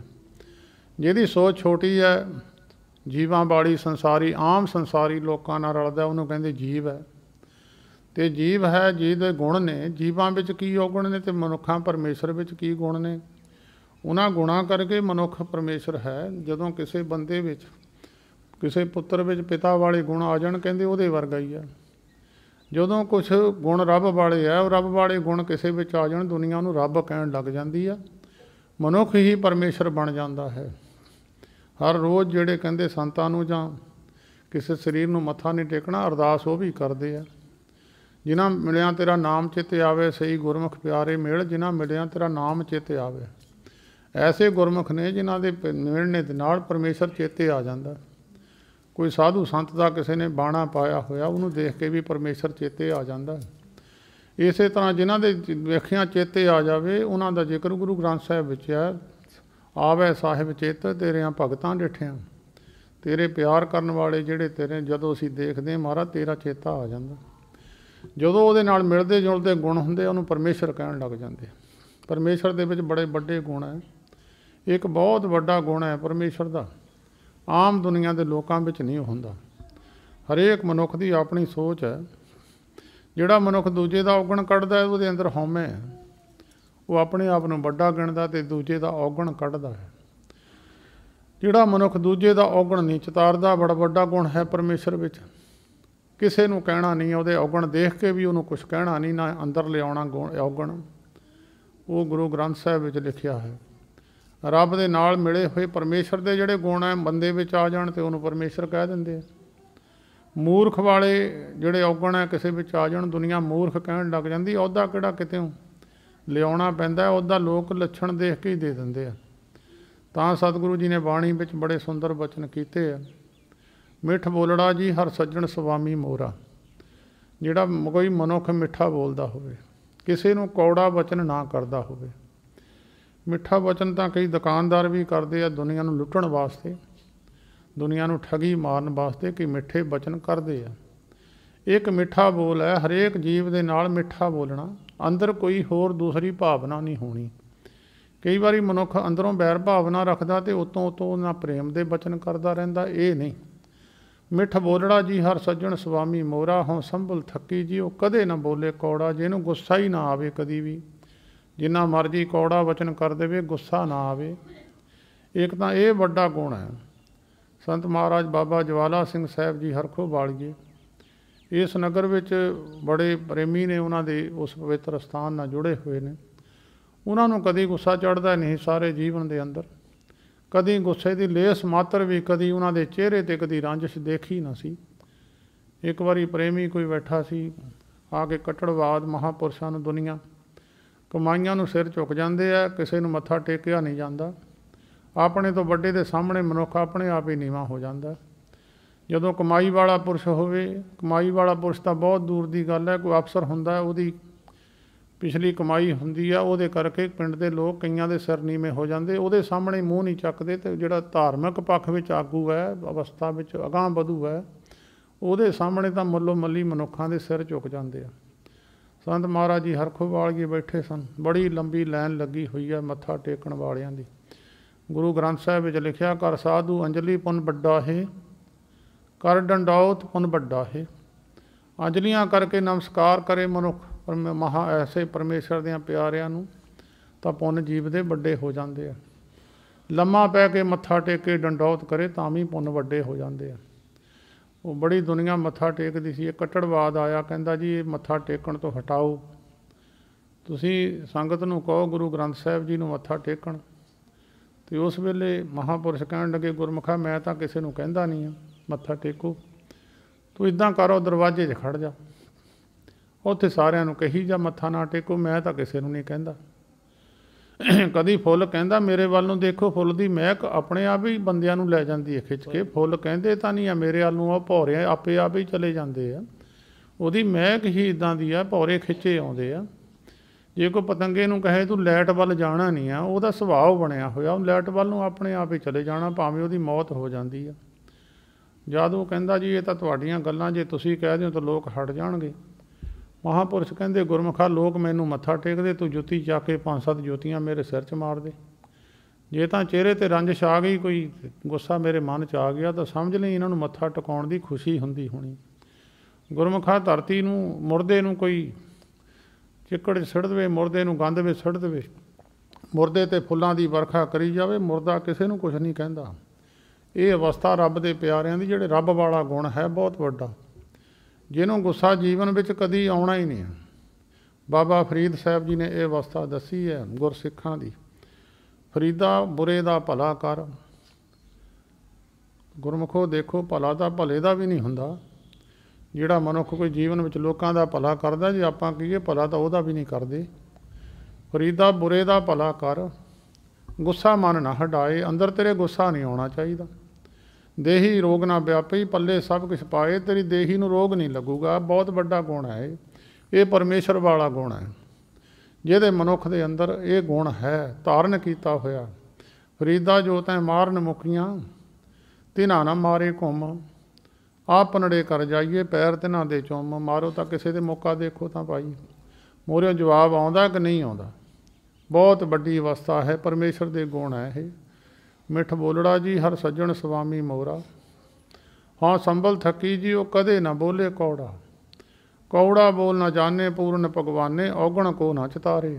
ਇੱਕ ਹੋਰ ਵੱਡਾ ਗੁਣ ਹੈ, ਕਿਸੇ ਦਾ ਔਗਣ ਨਹੀਂ ਚਿਤਾਰਨਾ। ਸੰਤ ਬਾਬਾ ਸ਼ਾਦੀ ਸਿੰਘ ਜੀ ਗੁਰਦੁਆਰਾ ਹੈੜ ਦਰਬਾਰ ਰੋਪੜ ਵਾਲੇ, ਉਹਨਾਂ ਨੂੰ ਸੰਤ ਮਹਾਰਾਜ ਦੇ ਸੇਵਕ ਸਨ ਹਰਖੋ ਵਾਲੀਆਂ ਦੇ। ਕਹਿੰਦੇ ਕਾਕਾ 3 ਬਚਨ ਮੇਰੇ ਚੇਤੇ ਰੱਖੀ। ਇੱਕ ਤਾਂ ਪ੍ਰਾਹੁਣਾ ਬਣ ਕੇ ਦੁਨੀਆ ਵਿੱਚ ਰਹਿਣਾ, ਦੂਜਾ ਕਿਸੇ ਦਾ ਅੱਗੇ ਮੰਗਣੀ ਨਹੀਂ, ਕੋਈ ਵਸਤੂ ਮੰਗਣੀ ਨਹੀਂ ਹੈ। ਤੀਜਾ ਹੈ ਕਿਸੇ ਦਾ ਔਗਣ ਨਹੀਂ ਚਤਾਰਨਾ। ਇਹ ਤਿੰਨ ਗੱਲਾਂ ਮੇਰੀਆਂ ਚੇਤੇ ਰੱਖੀ। ਇਹ ਜੇ ਤਿੰਨ ਗੁਣ ਕਿਸੇ ਮਨੁੱਖ ਵਿੱਚ ਆ ਜਾਣ, ਉਹ ਗਿਆਨਵਾਨ ਪੁਰਖ ਉਹਨੂੰ ਕਹਿੰਦੇ ਆ। ਉਹਦੇ ਅੰਦਰ ਗਿਆਨ ਹੈ, ਉਹ ਅੰਨਾ ਨਹੀਂ ਹੈ। ਗਿਆਨ ਕਰਕੇ ਉਹ ਪੁਰਖ ਜਾਣ ਕੀ ਰਿਹਾ ਹੈ, ਉਹਨੂੰ ਸਾਰਾ ਗਿਆਨ ਹੈ ਕੀ ਕਰਨਾ ਚਾਹੀਦਾ ਸੰਸਾਰ ਵਿੱਚ ਆ ਕੇ, ਕੀ ਨਹੀਂ ਕਰਨਾ ਚਾਹੀਦਾ। ਇਹ ਗੁਣ ਜਿਸ ਮਨੁੱਖ ਅੰਦਰ ਨਹੀਂ, ਉਨਾ ਚਿਰ ਇਹ ਗੁਣ ਨਹੀਂ ਆਉਂਦੇ ਜਿੰਨਾ ਚਿਰ ਮਨੁੱਖ ਨੂੰ ਅਗਿਆਨਤਾ ਹੈ। ਸੰਸਾਰ ਵਿੱਚ ਮਨੁੱਖ ਕਿਸੇ ਗ੍ਰੰਥ ਦਾ ਗਿਆਨ ਨਹੀਂ ਲਿਆ, ਕਿਸੇ ਮਹਾਤਮਾ ਦਾ ਗਿਆਨ ਨਹੀਂ ਲਿਆ। ਇਹ ਗਿਆਨ ਉਹੀ ਪੁਰਖ ਦਿੰਦੇ ਆ ਜਿਹੜੇ ਪੁਰਖਾਂ ਨੇ ਆਪ ਜੀਵਨ ਵਿੱਚ ਬਚਨ ਕਮਾਏ ਹੁੰਦੇ ਆ, ਜਿਨ੍ਹਾਂ ਨੇ ਗੁਰੂ ਗ੍ਰੰਥ ਸਾਹਿਬ ਜੀ ਦੇ ਵਚਨਾਂ ਨੂੰ ਕਮਾਇਆ ਹੈ, ਮਹਾਤਮਾ ਲੋਕਾਂ ਦੇ ਵਚਨਾਂ ਨੂੰ ਕਮਾਇਆ ਹੈ। ਉਹ ਕਮਾਏ ਹੋਏ ਪੁਰਸ਼ ਦੂਸਰੇ 'ਤੇ ਅਸਰ ਕਰ ਜਾਂਦੇ ਆ। ਜਿੱਦਾਂ ਇੱਕ ਮਹਾਤਮਾ ਦੇ ਕੋਲ ਕੋਈ ਬੀਬੀ ਬੱਚੇ ਨੂੰ ਲੈ ਕੇ ਗਈ, ਕਹਿੰਦੀ ਮਹਾਰਾਜ ਇਹ ਬੱਚੇ ਦੇ ਫੋੜੇ ਬਹੁਤ ਹੋਏ ਆ। ਸੰਤ ਕਹਿੰਦੇ ਬੀਬੀ ਅਗਲੇ ਹਫ਼ਤੇ ਲੈ ਕੇ ਆਈ, ਅਗਲੇ ਹਫ਼ਤੇ ਫਿਰ ਦਵਾਈ ਦੇ ਦੇਵਾਂਗੇ। ਉਹ ਬੀਬੀ ਅਗਲੇ ਹਫ਼ਤੇ ਫਿਰ ਮੁੰਡੇ ਨੂੰ ਲੈ ਕੇ ਗਈ, ਫੋੜੇ ਬਹੁਤ ਸਨ। ਸੰਤ ਕਹਿੰਦੇ ਬੀਬੀ ਇੱਦਾਂ ਕਰ, ਅਗਲੇ ਹਫ਼ਤੇ ਆਈ, ਸਾਡਾ ਟਾਈਮ ਨਹੀਂ ਲੱਗਿਆ, ਅਗਲੇ ਹਫ਼ਤੇ ਆ ਜੀ। ਉਹ ਬੀਬੀ ਅਗਲੇ ਹਫ਼ਤੇ ਫੇਰ ਗਈ। 15 ਦਿਨਾਂ ਬਾਅਦ ਫਿਰ ਸੰਤ ਕਹਿੰਦੇ ਲਿਆ ਬੀਬੀ ਮੁੰਡੇ ਨੂੰ ਗਾਹਾਂ ਲਿਆ, ਮੇਰੇ ਕੋਲ ਲੈ ਕੇ ਆ। ਜਦ ਬੀਬੀ ਨੇ ਮੁੰਡੇ ਨੂੰ ਕੋਲ ਸੰਤਾਂ ਦੇ ਲਿਆ ਕੇ ਬਹਾਲਿਆ, ਸੰਤਾਂ ਨੇ ਮੁੰਡੇ ਦੇ ਸਿਰ 'ਤੇ ਹੱਥ ਰੱਖ ਕੇ ਬੱਚੇ ਦੇ ਕਹਿਣ ਲੱਗੇ, ਉਹਦੇ ਵੱਲ ਨੂੰ ਮੂੰਹ ਕਰਕੇ, ਕਹਿੰਦੇ ਪੁੱਤ ਮਿੱਠਾ ਨਾ ਖਾਇਆ ਕਰ, ਗੁੜ ਨਾ ਖਾਇਆ ਕਰ, ਫਿਰ ਤੇਰੇ ਫੋੜੇ ਨਹੀਂ ਨਿਕਲਣੇ। ਉਹਦੀ ਮੁੰਡੇ ਦੀ ਮਾਤਾ ਕਹਿਣ ਲੱਗੀ ਮਹਾਰਾਜ 15 ਦਿਨ ਸਾਨੂੰ ਕਮਾਉਂਦਿਆਂ ਨੂੰ ਹੋ ਗਏ, ਤੁਹਾਨੂੰ ਇਹ ਗੱਲ ਤਾਂ ਤੁਸੀਂ ਉਦਣੇ ਕਹਿ ਦਿੰਦੇ, ਅੱਜ ਨੂੰ ਤਾਂ ਫੋੜੇ ਹਟ ਵੀ ਜਾਣੇ ਸੀ। ਸੰਤ ਕਹਿੰਦੇ ਬੀਬੀ ਹਟਣੇ ਨਾ ਸੀ। ਪਹਿਲੀ ਗੱਲ ਤਾਂ ਮੈਂ ਗੁੜ ਖਾਂਦਾ ਸੀ, ਰੋਟੀ ਖਾਣ ਤੋਂ ਬਾਅਦ ਮੈਂ ਥੋੜ੍ਹਾ ਜਿਹਾ ਗੁੜ ਖਾ ਲੈਂਦਾ ਸੀ, ਮੇਰਾ ਸੁਭਾਅ ਬਣਿਆ ਹੋਇਆ ਸੀ। ਮੈਨੂੰ ਪਤਾ ਸੀ ਜੇ ਮੇਰੇ ਵਿੱਚ ਔਗਣ ਹੈ ਤਾਂ ਮੁੰਡੇ ਦਾ ਔਗਣ ਮੈਂ ਹਟਾ ਨਹੀਂ ਸਕਣਾ। ਕਹਿੰਦੇ ਹੁਣ ਮੈਂ ਗੁੜ ਛੱਡਿਆ ਖਾਣਾ, ਉਹ 'ਤੇ ਪਹਿਰਾ ਦਿੱਤਾ, ਅਤੇ ਉਹ ਹੁਣ ਮੈਂ ਬੱਚੇ ਨੂੰ ਕਿਹਾ ਹੁਣ ਇਹ ਛੱਡ ਦੂਗਾ। ਜੇ ਮੈਂ ਉਸ ਵੇਲੇ ਕਹਿੰਦਾ ਮੁੰਡੇ ਨੇ ਮੇਰੀ ਗੱਲ ਮੰਨਣੀ ਨਾ ਸੀ। ਹੁਣ ਮੇਰੀ ਕਮਾਈ ਹੋਈ ਗੱਲ ਹੈ, ਬੱਚੇ 'ਤੇ ਅਸਰ ਕਰੂਗੀ, ਇਹ ਬੱਚਾ ਹੁਣ ਗੁੜ ਛੱਡ ਦੂਗਾ ਆਪੇ ਹੀ। ਕਹਿੰਦੇ ਇਹਦਾ ਹਟ ਜਾਣਾ। ਜਿਨ੍ਹਾਂ ਪੁਰਸ਼ਾਂ ਨੇ ਵਚਨ ਕਮਾਏ ਆ, ਉਹ ਸੰਸਾਰ ਦੇ ਲੋਕਾਂ ਵਿੱਚ, ਸੰਸਾਰ ਦੇ ਪੁਰਖਾਂ ਨੂੰ ਜਦੋਂ ਵਚਨ ਕਰਦੇ ਆ ਉਹਨਾਂ 'ਤੇ ਕਾਟ ਕਰ ਜਾਂਦਾ। ਉਹ ਉਹਨਾਂ ਦੇ ਅੰਦਰ ਮੰਨਣ ਦੀ ਸਮਰੱਥਾ ਬਣ ਜਾਂਦੀ ਆ, ਕਿਉਂਕਿ ਉਹਦੇ ਕਮਾਇਆ ਹੋਇਆ ਦੂਜੇ 'ਤੇ ਅਸਰ ਕਰ ਜਾਂਦਾ। ਲੀਡਰਾਂ ਨੇ ਆਪ ਝੂਠ ਕਮਾਇਆ ਹੁੰਦਾ, ਝੂਠ ਦੂਜਿਆਂ ਲੋਕਾਂ 'ਤੇ ਅਸਰ ਕਰ ਜਾਂਦਾ। ਜਦ ਉਹ ਸਟੇਜਾਂ 'ਤੇ ਬੋਲਦੇ ਆ, ਗੱਲਾਂ ਭਾਵੇਂ ਝੂਠ ਦੀਆਂ ਕਰਦੇ ਆ, ਉਹ ਮਾੜਾ ਅਸਰ ਦੂਜੇ ਲੋਕਾਂ 'ਤੇ ਕਰ ਜਾਂਦੇ, ਕਿਉਂਕਿ ਉਹਨਾਂ ਦੇ ਕਮਾਏ ਹੋਏ ਆ। ਉਹਨੂੰ ਜਿਹੜੀ ਗੱਲ ਕਹਿਣੀ ਪੂਰੀ ਹੋਣੀ ਨਹੀਂ, ਨਾ ਪੂਰੀ ਕਰਨੀ ਆ ਉਹਨਾਂ ਨੇ, ਉਹ ਗੱਲ ਕਰਦੇ ਨੇ। ਇਹਦਾ ਸੱਚ ਨਾਲ ਜਿਹੜੇ ਸੱਚ ਦੇ ਉੱਤੇ ਤੁਰੇ ਹੋਏ ਆ, ਕਮਾਏ ਹੋਏ ਵਚਨ ਹੁੰਦੇ ਆ, ਉਹ ਪੁਰਖਾਂ ਦੇ ਵਚਨ ਦੂਜਿਆਂ 'ਤੇ ਅਸਰ ਕਰ ਜਾਂਦੇ ਆ। ਇਸ ਕਰਕੇ ਕਮਾਈ ਹੋਈ ਗੱਲ ਹੈ, ਉਹ ਕਮਾਈ ਹੋਈ ਗੱਲ ਦੂਜੇ 'ਤੇ ਅਸਰ ਕਰਦੀ। ਜਿੰਨਾ ਚਿਰ ਆਪ ਨਹੀਂ ਕਮਾਈ ਜਾਵੇ ਤਾਂ ਉਹ ਅਸਰ ਨਹੀਂ ਕਰਦੀ। ਇਸੇ ਤਰ੍ਹਾਂ ਸਤਿਗੁਰੂ ਜੀ ਨੇ ਬੜੇ ਹੀ ਪ੍ਰਮਾਣ ਗੁਰੂ ਗ੍ਰੰਥ ਸਾਹਿਬ ਵੀ ਦਿੱਤੇ। ਜੇ ਪਰਮੇਸ਼ਰ ਬਣਨਾ, ਇਹ ਗੁਣਾਂ ਨੂੰ ਧਾਰਨ ਕਰ। ਜੇ ਉਹ ਗੁਣ ਨਹੀਂ ਧਾਰਨ ਕੀਤੇ ਤਾਂ ਤੈਨੂੰ ਅਗਿਆਨਤਾ ਹੈ, ਹਾਲੇ ਅੰਦਰ ਤੇਰੇ ਗਿਆਨ ਨਹੀਂ ਹੈ। ਉਹ ਗਿਆਨ ਤੂੰ ਕਿੱਥੋਂ ਲੈਣਾ? ਜਿਹੜੇ ਪੁਰਖ ਉੱਥੇ ਪਹੁੰਚੇ ਆ। ਜਿਹੜਾ ਵਿਦਿਆਰਥੀ ਹੈ ਉਹਨੇ ਮਾਸਟਰ ਦੀ ਕੁਰਸੀ 'ਤੇ ਬਹਿਣਾ, ਮਾਸਟਰ ਦਾ ਕਿਹਾ ਮੰਨ ਕੇ ਕੁਰਸੀ 'ਤੇ ਆਊਗਾ। ਕਈ ਵਾਰੀ ਕਈ ਵਿਦਿਆਰਥੀ ਉਸੇ ਸਕੂਲ ਵਿੱਚ ਚੜ੍ਹ ਕੇ ਉੱਥੇ ਉਹ ਗਿਆਨ ਲਿਆ, ਉਹਨਾਂ ਨੇ ਅਧਿਆਪਕ ਤੋਂ ਲਿਆ। ਉਹ ਗਿਆਨ ਲਿਆ ਹੋਇਆ ਜਿਹੜਾ ਗਿਆਨ ਹੈ ਪਰਮੇਸ਼ਰ ਤੱਕ ਪਹੁੰਚਣ ਦਾ, ਸਾਰਾ ਹੀ ਗਿਆਨ ਗੁਰੂ ਗ੍ਰੰਥ ਸਾਹਿਬ ਵਿੱਚ ਹੈ। ਕੇਵਲ ਪਰਮੇਸ਼ਰ ਤੱਕ ਪਹੁੰਚਣ ਦਾ ਨਹੀਂ ਹੈ। ਜੇ ਸੰਸਾਰੀ ਸੁੱਖ ਵੀ ਲੈਣੇ ਹੋਣ ਤਾਂ ਵੀ ਗਿਆਨ ਇਹਦੇ ਵਿੱਚ ਹੈ।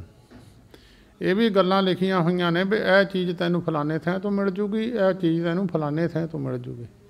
ਬਹੁਤ ਮਨੁੱਖਾਂ ਦੀ ਇੱਛਾ 4 ਪਦਾਰਥਾਂ ਤੱਕ ਹੀ ਹੈ। ਇਹ ਵੀ ਦੱਸ ਦਿੱਤਾ ਤੈਨੂੰ 4 ਪਦਾਰਥ ਇੱਥੋਂ ਮਿਲ ਜਾਣੇ। ਬੜੇ ਲੋਕਾਂ ਦੀ ਕੋਈ ਇੱਛਾ ਹੈ ਵੀ ਮੈਂ ਇਹਨੂੰ ਮਰਨੇ ਤੋਂ ਡਰ ਲੱਗਦਾ, ਕਹਿੰਦੇ ਤੈਨੂੰ ਇਹ ਫਲਾਨੀ ਜਗ੍ਹਾ ਤੋਂ ਚੀਜ਼ ਮਿਲ ਜੂਗੀ। ਇਹ ਸਾਰੇ ਉਹਦਾ ਐਡਰੈਸ ਵੀ ਦੱਸਿਆ, ਫਲਾਨੀ ਜਗ੍ਹਾ ਤੋਂ ਇਹ ਚੀਜ਼ ਲੈ ਲੈ, ਫਲਾਨੀ ਜਗ੍ਹਾ ਤੋਂ ਇਹ ਚੀਜ਼ ਮਿਲ ਜਾ। ਉੱਥੋਂ ਇਹ ਵਸਤੂਆਂ ਮਿਲ ਜਾਣਗੀਆਂ। ਇਸ ਕਰਕੇ ਗੁਰੂ ਗ੍ਰੰਥ ਸਾਹਿਬ ਵਿੱਚ ਬੜਾ ਗਿਆਨ ਬਖਸ਼ਿਆ ਹੈ। ਜਿਹੜੇ ਮਨੁੱਖ ਉਸ ਗਿਆਨ 'ਤੇ ਤੁਰਦੇ ਆ, ਉਹਦੇ ਵਾਲੇ ਗੱਲਾਂ ਨੂੰ ਕਮਾਉਂਦੇ ਆ, ਉਹਨਾਂ ਗੁਣਾਂ ਨੂੰ ਕਮਾਉਣ ਦਾ ਕੋਸ਼ਿਸ਼ ਕਰਦੇ ਆ। ਫਿਰ ਜਿੱਦਾਂ ਗੁਰੂ ਗ੍ਰੰਥ ਸਾਹਿਬ ਜੀ ਦੀ ਪੂਜਾ ਹੁੰਦੀ ਆ, ਉਹਨਾਂ ਮਨੁੱਖਾਂ ਦੀ ਪੂਜਾ ਵੀ ਸੰਸਾਰ ਵਿੱਚ ਉੱਦਾਂ ਹੀ ਹੁੰਦੀ ਆ, ਕਿਉਂਕਿ ਸਾਰਾ ਗਿਆਨ ਜੋ ਉਹਨਾਂ ਦੇ ਅੰਦਰ ਹੈ। ਗੁਰੂ ਗ੍ਰੰਥ ਸਾਹਿਬ ਦਾ ਗਿਆਨ ਉਹਨਾਂ ਨੇ ਕਮਾਇਆ ਸੀ, ਉਹ ਦੁਨੀਆ ਦੇ ਲੋਕਾਂ ਨੂੰ ਦੱਸ ਦਿੱਤਾ, ਉਹਨਾਂ ਨੇ ਲੋਕਾਂ ਨੇ ਵੀ ਕਮਾ ਲਿਆ, ਅਤੇ ਉਹਨਾਂ ਦੀ ਪੂਜਾ ਉਸ ਤਰ੍ਹਾਂ ਹੀ ਹੋ ਗਈ। ਜਿੱਦਾਂ ਸਮਾਜ ਦੇ ਅੰਦਰ ਬਹੁਤੀਆਂ ਕਈ ਪੜ੍ਹਾਈਆਂ, ਬੜੇ ਬੜੇ ਅਹੁਦਿਆਂ 'ਤੇ ਅਫਸਰ ਨੇ, उन्होंने मेहनत की है, वो मेहनत करके उत्थे पहुँच गए, सत्कार मिल गया उन्होंने। इस तरह गुरु ग्रंथ साहिब विच भी जे तू सत्कार लेना है संसार विच तां यह कर्म कर लै, दुनिया के लोग तैनूं भी मत्था टेकणगे। जिद्दां प्रभु का सत्कार है, उदां प्रभु के नाल तुरे होए इस रस्ते दे तुरे होए पुरखां दा भी उन्ना ही सत्कार है। जे मनुख कहे भी सत्कार मैनूं वैसे ही मिल जावे, तन जोबन प्रभता के मद में, प्रभता मैनूं एवें ही मिल जावे, इदां नहीं मिलदी। जे कहंदे तू शोभा अपनी संसार विच प्रभता चाहुंदा तां हौमे नूं छड्ड दे, हौमे दूजियां दे औगण देखणे छड्ड दे, दूजियां नूं औगण चितारने छड्ड दे। जिन्ना चਿਰ दूजियां दे औगण चितारदा इहदे अंदर हौमे आप वड्डा है, आप तां भावें उरे ही होवे, दूजियां दे औगण फड़न भी समर्थ हुंदा है। गुरुद्वारे जाके पाणी जिहड़े सेवादार है उन्हां दे औगण ही फड़ने, आप भावें किसी जोगा भी ना होवे। इस करके ये कित्थों गल मिलदी है, गुरु अर्जन देव महाराज ने कहा जे तैनूं शोभा ठीक है, कई लोग चाहुंदे प्रभता मैनूं मिल जावे, परिवार भी मेरा सत्कार करे, नगर वाले भी करन, हौली हौली उत्ते चढ़दा रहिंदा है, हौली हौली मैनूं पंजाब दे अंदर लोग मैनूं मन्नण।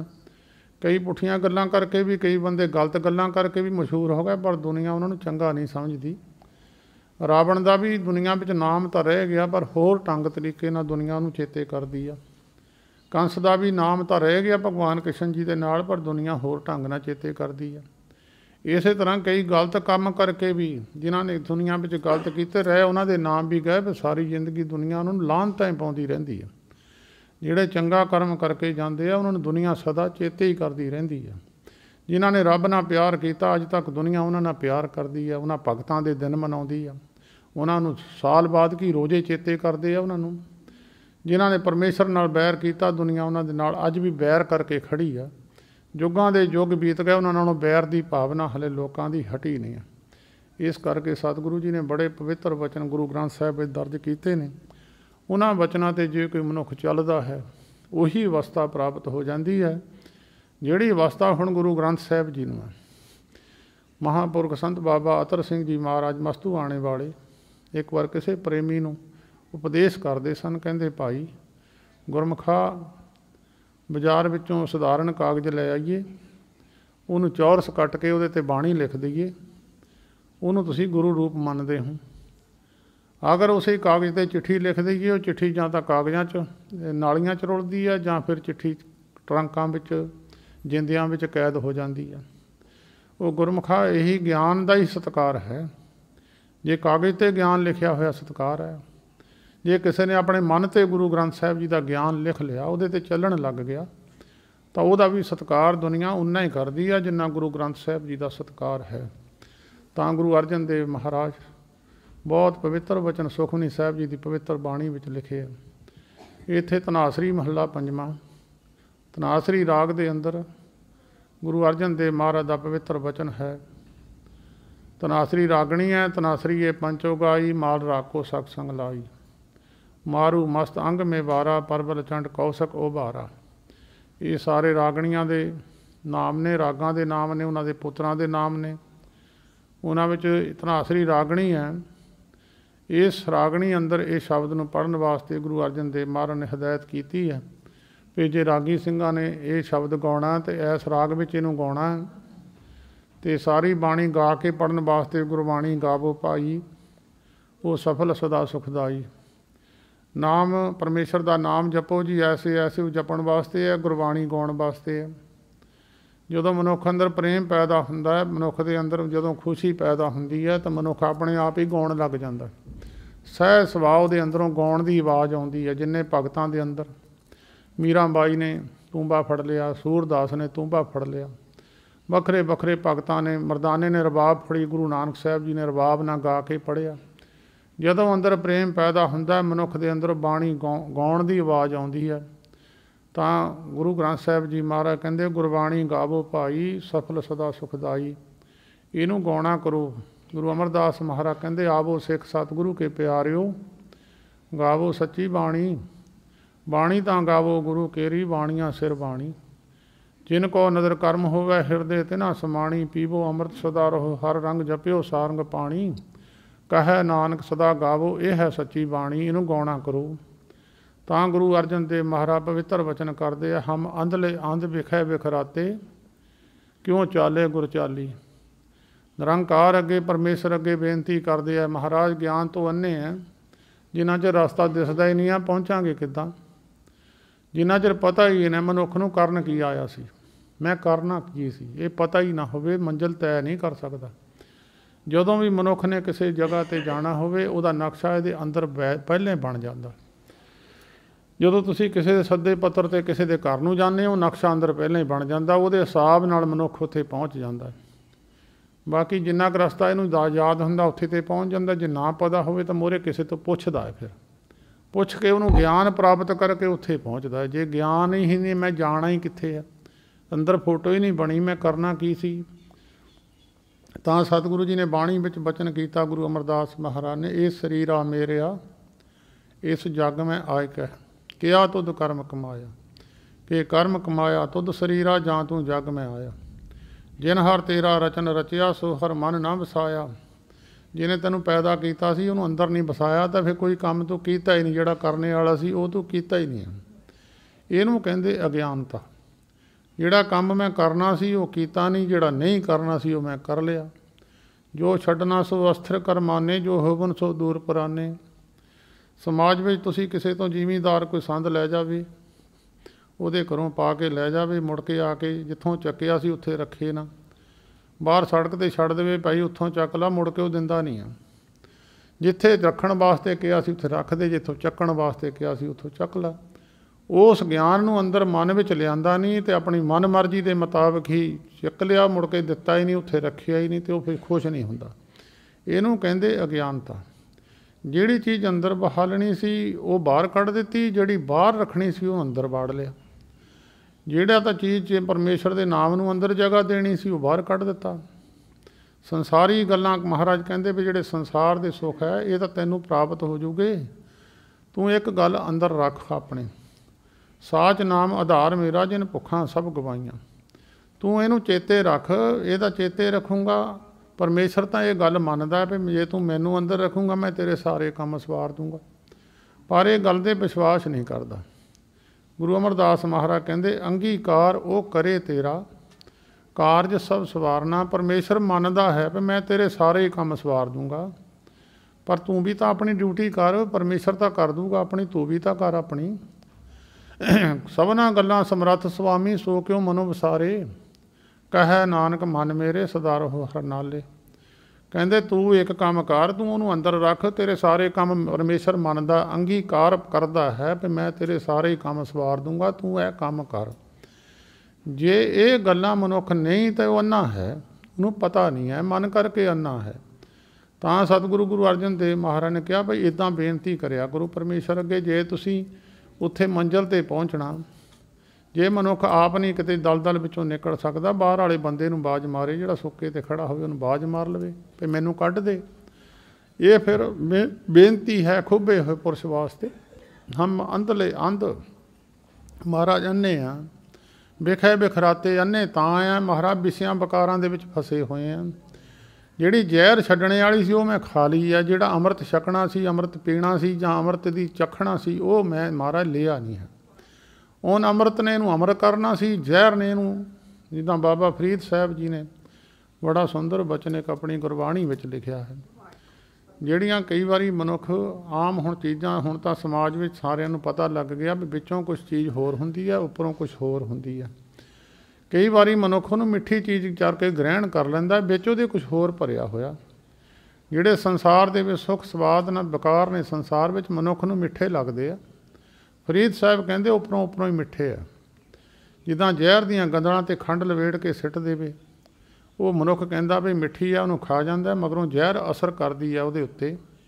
ਤਾਂ ਬਾਬਾ ਫਰੀਦ ਸਾਹਿਬ ਕਹਿੰਦੇ ਫਰੀਦਾ ਇਹ ਵਿਸ ਗੰਦਲਾਂ ਭਰੀਆਂ, ਧਰੀਆਂ ਖੰਡ ਲਵਾੜ। ਇੱਕ ਰਾਹੇ ਦੇ ਰਹਿ ਗਏ, ਇੱਕ ਰਾਧੀ ਗਏ ਉਜਾੜ। ਇੱਕ ਤਾਂ ਰਾਹ ਦੇ ਵਿੱਚ ਹੀ ਰਹਿ ਗਏ, ਪੂਰੀ ਗੱਲ ਸਿਰੇ 'ਤੇ ਪਹੁੰਚੇ ਹੀ ਨਹੀਂ।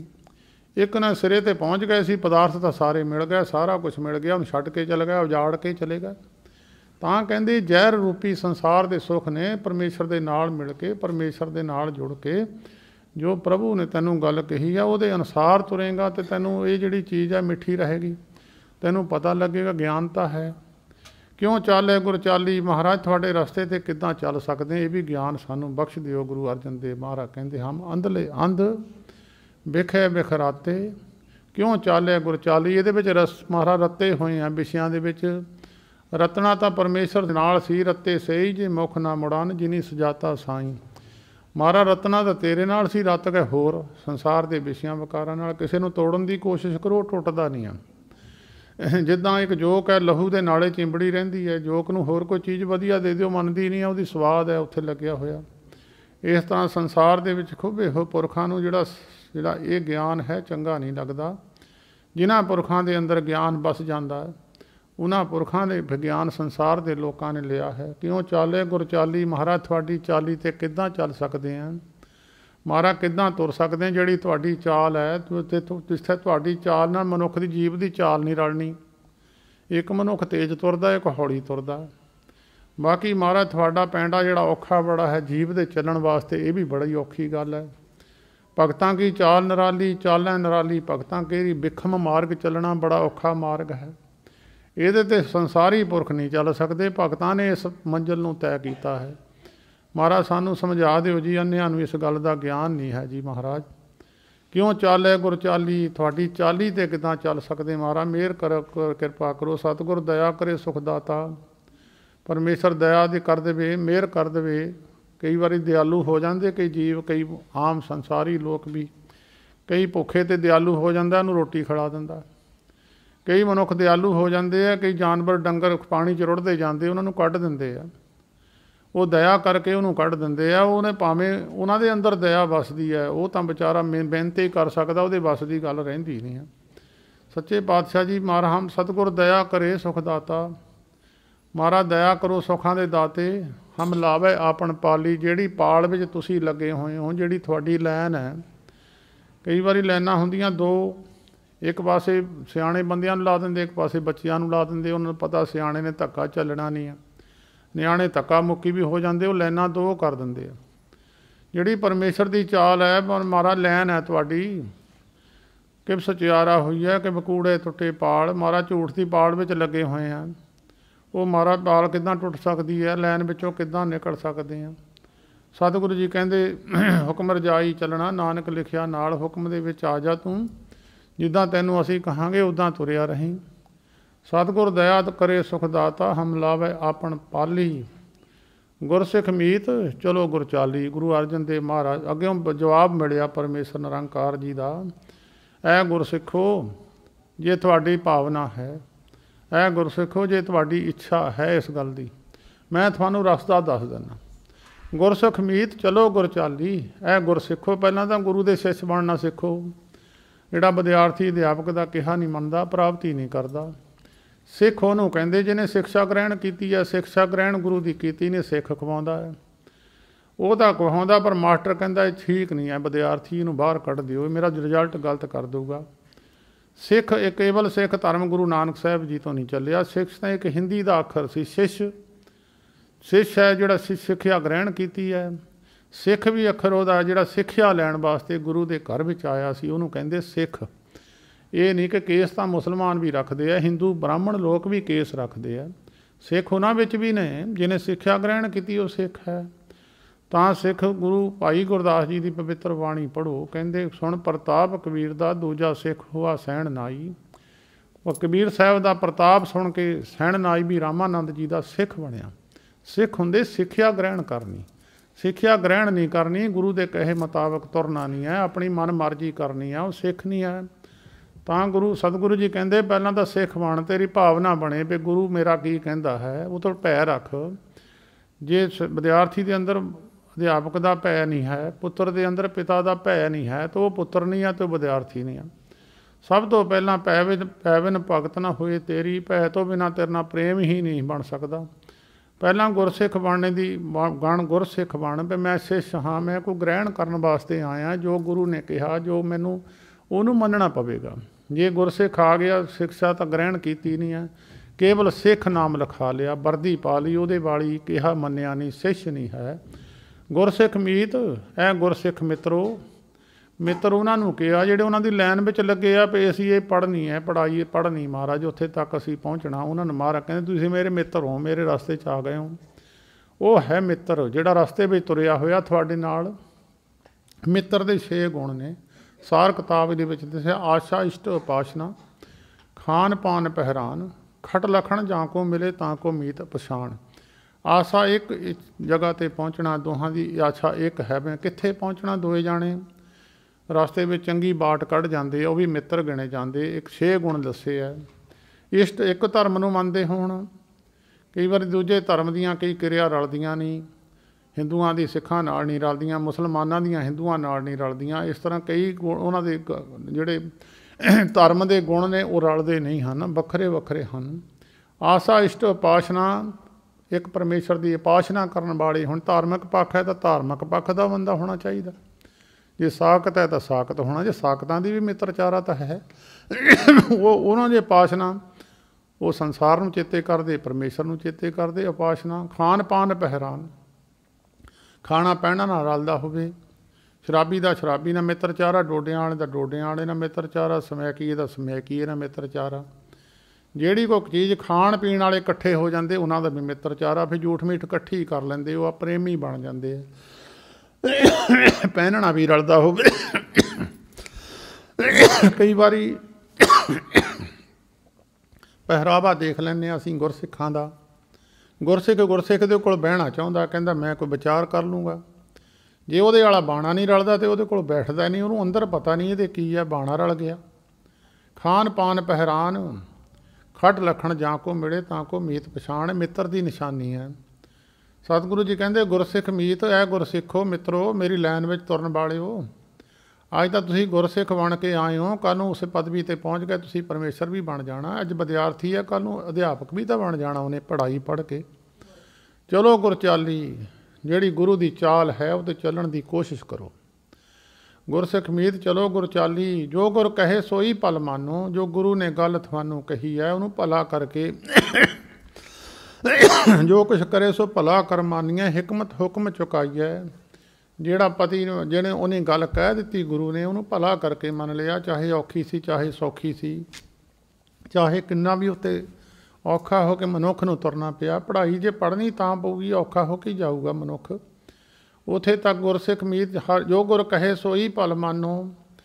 ਜੋ ਗੁਰੂ ਨੇ ਵਚਨ ਕੀਤਾ ਹੈ, ਜੋ ਗੁਰੂ ਗ੍ਰੰਥ ਸਾਹਿਬ ਜੀ ਮਹਾਰਾਜ ਨੇ ਵਚਨ ਕੀਤਾ ਹੈ, ਬਾਣੀ ਸੁਣ ਕੇ ਨਹੀਂ ਕੇਵਲ, ਉਹ 'ਤੇ ਕਮਾਉਣੀ ਵੀ ਪਊਗੀ। ਜਿਹੜੇ ਸੁਣ ਕੇ ਚਲੇ ਗਏ ਉਹਨਾਂ ਦਾ ਪੁੰਨ ਤਾਂ ਬਣ ਗਿਆ, ਕਮਾਈ ਨਹੀਂ ਸੀ ਉਹਨਾਂ ਨੇ। ਸੁਣ ਲਈ ਬਾਣੀ, ਅੰਦਰ ਨਿਗਾਹ ਦਿੱਤੀ, ਜਿੱਦਾਂ ਅੰਦਰ ਪਾਣੀ ਹੈ, ਪਾਣੀ ਤੁਸੀਂ ਪੀ ਲਿਆ, ਭਾਵੇਂ ਭਾਵਨਾ ਸੀ ਜਾਂ ਨਹੀਂ, ਅੰਦਰ ਪਾਣੀ ਨੇ ਆਪਣਾ ਅਸਰ ਕਰ ਦਿੱਤਾ। ਇਸ ਤਰ੍ਹਾਂ ਬਾਣੀ ਹੈ, ਬਾਣੀ ਮਨੁੱਖ ਨੇ ਕੰਨਾਂ ਰਾਹੀਂ ਅੰਦਰ ਬਾੜ ਲਈ ਜਾਂ ਜੀਭ ਰਾਹੀਂ ਬੋਲ ਕੇ ਅੰਦਰ ਬਾੜ ਲਈ, ਬਾਣੀ ਨੇ ਅਸਰ ਕਰ ਦਿੱਤਾ। ਜਿਹੜੀ ਬਾਣੀ ਨੇ ਅਸਰ ਤਾਂ ਕਰ ਦਿੱਤਾ, ਜੇ ਉਹ ਕਮਾਈ ਨਹੀਂ ਹੈ ਤਾਂ ਉਹਦੇ ਵਾਲੀ ਪਦਵੀ ਉਹਨੂੰ ਪ੍ਰਾਪਤ ਨਹੀਂ ਹੁੰਦੀ। ਜਦ ਉਹਦੇ ਵਾਲੀ ਪਦਵੀ ਪ੍ਰਾਪਤ ਨਹੀਂ ਹੁੰਦੀ ਤਾਂ ਉਹਦੇ ਵਾਲਾ ਸਤਿਕਾਰ ਵੀ ਇਸ ਨੂੰ ਮਿਲਦਾ ਨਹੀਂ ਹੈ। ਜੋ ਗੁਰ ਕਹੇ ਸੋਈ ਭਲ ਮਾਨੋ, ਜੋ ਗੁਰੂ ਨੇ ਗੱਲ ਕਹੀ ਹੈ ਵੀ ਆਪਣਾ ਹੱਕ ਖਾਣਾ ਕਿਸੇ ਦਾ ਖਾਣਾ ਨਹੀਂ ਹੈ। ਸਿੱਖ ਕਹਿੰਦਾ ਮੈਂ ਗੁਰੂ ਗ੍ਰੰਥ ਸਾਹਿਬ ਨੂੰ ਮੰਨਦਾ, ਪਰ ਗੁਰੂ ਗ੍ਰੰਥ ਸਾਹਿਬ ਕਹਿੰਦੇ ਮੇਰਾ ਕਿਹਾ ਨਹੀਂ ਮੰਨਦਾ, ਮੇਰਾ ਸਿੱਖ ਨਹੀਂ ਹੈ। ਗੁਰ ਪੀਰ ਹਾਮਾ ਤਾਂ ਪਰੇ ਜਾ ਮਰਦਾਰ ਨਾ ਖਾਏ। ਗੁਰੂ ਪੀਰ ਉਹਦੀ ਹਾਮੀ ਭਰਦਾ ਜਿਹੜਾ ਕਿਸੇ ਦਾ ਹੱਕ ਨਹੀਂ ਖਾਂਦਾ, ਆਪਣੇ ਹੱਕ 'ਤੇ ਰਹਿੰਦਾ। ਗੁਰ ਪੀਰ ਹਾਮਾ ਤਾਂ ਪਰੇ ਜਾ ਮੁਰਦਾਰ ਨਾ ਖਾਏ। ਹੱਕ ਪਰਾਇਆ ਨਾਨਕਾ ਉਹ ਸੂਰ ਸੁਗਾਏ। ਜਿਹੜਾ ਹੱਕ ਖਾਂਦਾ ਹੈ, ਭਾਵੇਂ ਬਾਣਾ ਪਾ ਲਿਆ, ਸਕੂਲੇ ਪਹੁੰਚ ਗਿਆ, ਉਹ ਕਹਿੰਦਾ ਮੇਰਾ ਵਿਦਿਆਰਥੀ ਨਹੀਂ ਹੈ। ਗੁਰੂ ਗ੍ਰੰਥ ਸਾਹਿਬ ਕਹਿੰਦੇ ਮੇਰਾ ਸਿੱਖ ਨਹੀਂ ਹੈ। ਜੇ ਸਿੱਖ ਨਹੀਂ ਹੈ ਤਾਂ ਫਿਰ ਉਹ ਐਵੇਂ ਆਪਣੇ ਆਪ ਨੂੰ ਕਹੀ ਜਾਵੇ। ਠੀਕ ਹੈ, ਸਕੂਲ ਵਿੱਚ ਕਈ ਵਿਦਿਆਰਥੀ ਹੁੰਦੇ, ਕਈਆਂ ਨੂੰ ਅਧਿਆਪਕ ਚੰਗਾ ਸਮਝਦਾ, ਕਈਆਂ ਨੂੰ ਨਹੀਂ ਚੰਗਾ ਸਮਝਦਾ। ਭਾਂਡਾ ਹੱਛਾ ਸੋਏ ਜੋ ਤਿਸ ਭਾਵ ਸੀ। ਸਰੀਰ ਰੂਪੀ ਭਾਂਡਾ ਉਹੀ ਚੰਗਾ ਜਿਹੜਾ ਗੁਰੂ ਨੂੰ ਚੰਗਾ ਲੱਗਦਾ। ਭਾਂਡਾ ਆਤ ਮਲੀਨ ਧੋਤਾ ਹੱਛਾ ਨਾ ਹੋਏ ਸੀ। ਇਹ ਭਾਂਡਾ ਮਲੀਨ ਹੈ, ਵੈਸੇ ਗੰਦਗੀ ਦਾ ਭਰਿਆ ਹੋਇਆ। ਸਾਰੇ 9 ਇੰਦਰੇ ਗੰਦਗੀ ਬਰਸਾਉਂਦੇ ਆ ਇਹਦੇ। ਇਹ ਕਹਿੰਦਾ ਇੰਨਾ ਮਲੀਨ ਹੈ। ਸਤਿਗੁਰੂ ਜੀ ਕਹਿੰਦੇ ਧੋਤਾ ਤਾਂ ਹੱਛਾ ਹੋ ਹੀ ਨਹੀਂ ਸਕਦਾ। ਤਨ ਧੋਤੇ ਮਨ ਹੱਛਾ ਨਾ ਹੋਏ।